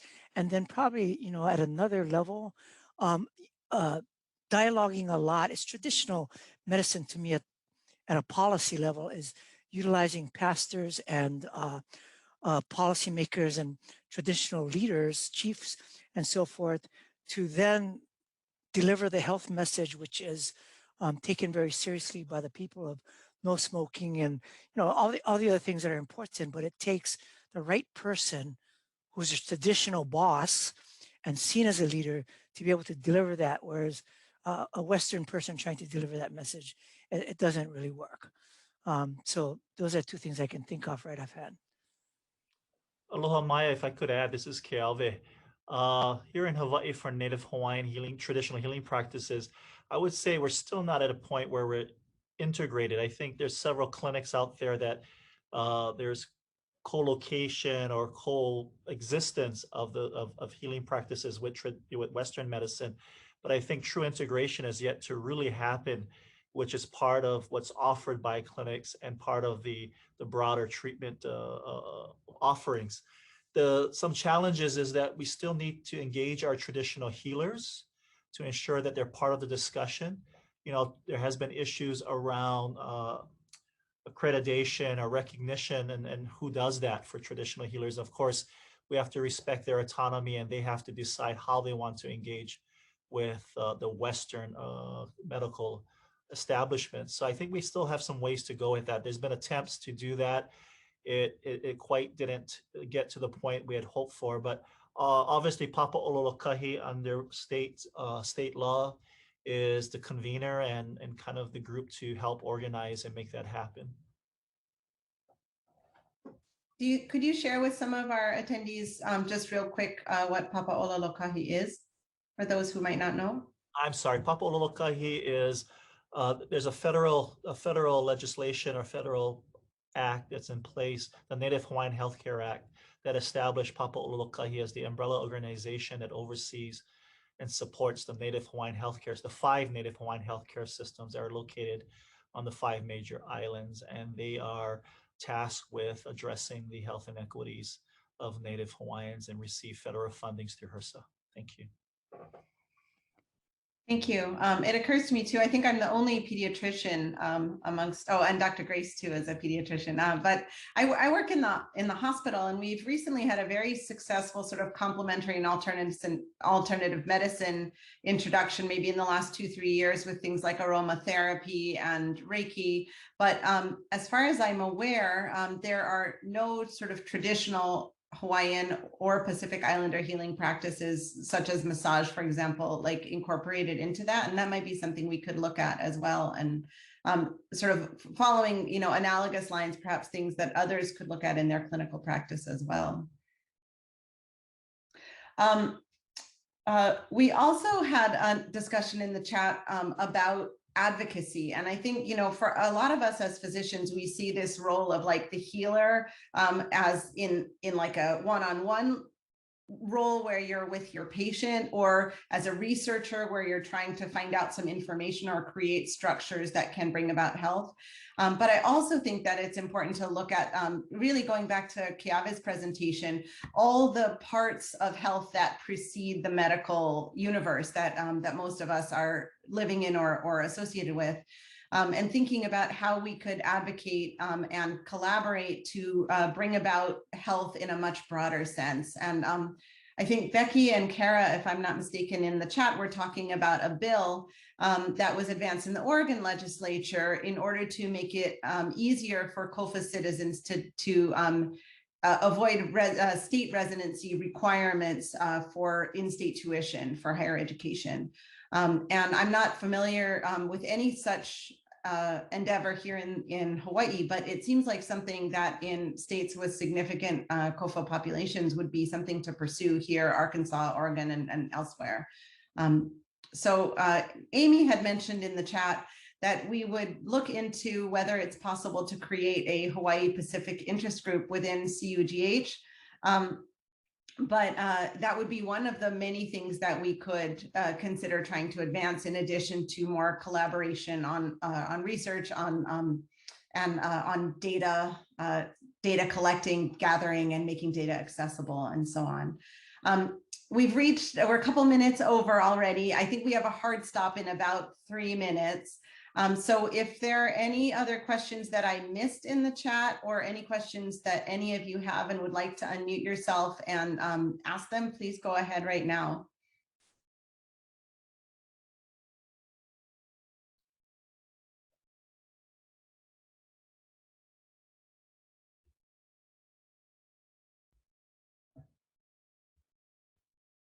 Okay, all right, well, I'll just take this opportunity to say thank you so much to everybody. a lot of work went into all of our presentations, not to mention the decades of work that are reflected in those presentations. And we've got a long way to go, but thank you all so much for sharing your experiences and expertise. Thank you to everyone who's joined us, and please do reach out. We've shared our email addresses several times in the chat. Both Amy and I would be happy to put you in touch with individual speakers for any future collaborations, or if you're in search of resources, literature, etc. Thank you so much. Aloha, everyone. Bye, everybody. Thank you. Okay, I'm going to take a picture. Good idea. Maybe all the speakers, can you turn on? Aloha. Some speakers turned off their video. Okay, hi, Dr. Moros. Okay, smile, everyone. Christina, I don't see your face. Oh, there you are. Okay, I got it. Thank you. Oh, one more time, everyone's turning on. Got it. Thank you. I got it with Scott Norton joining us. Thanks. Okay.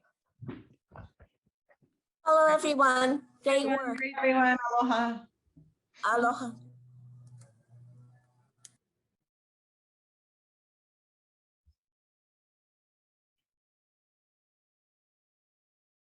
Christina, can you email me a copy? I will, for sure, thanks. I think that went great.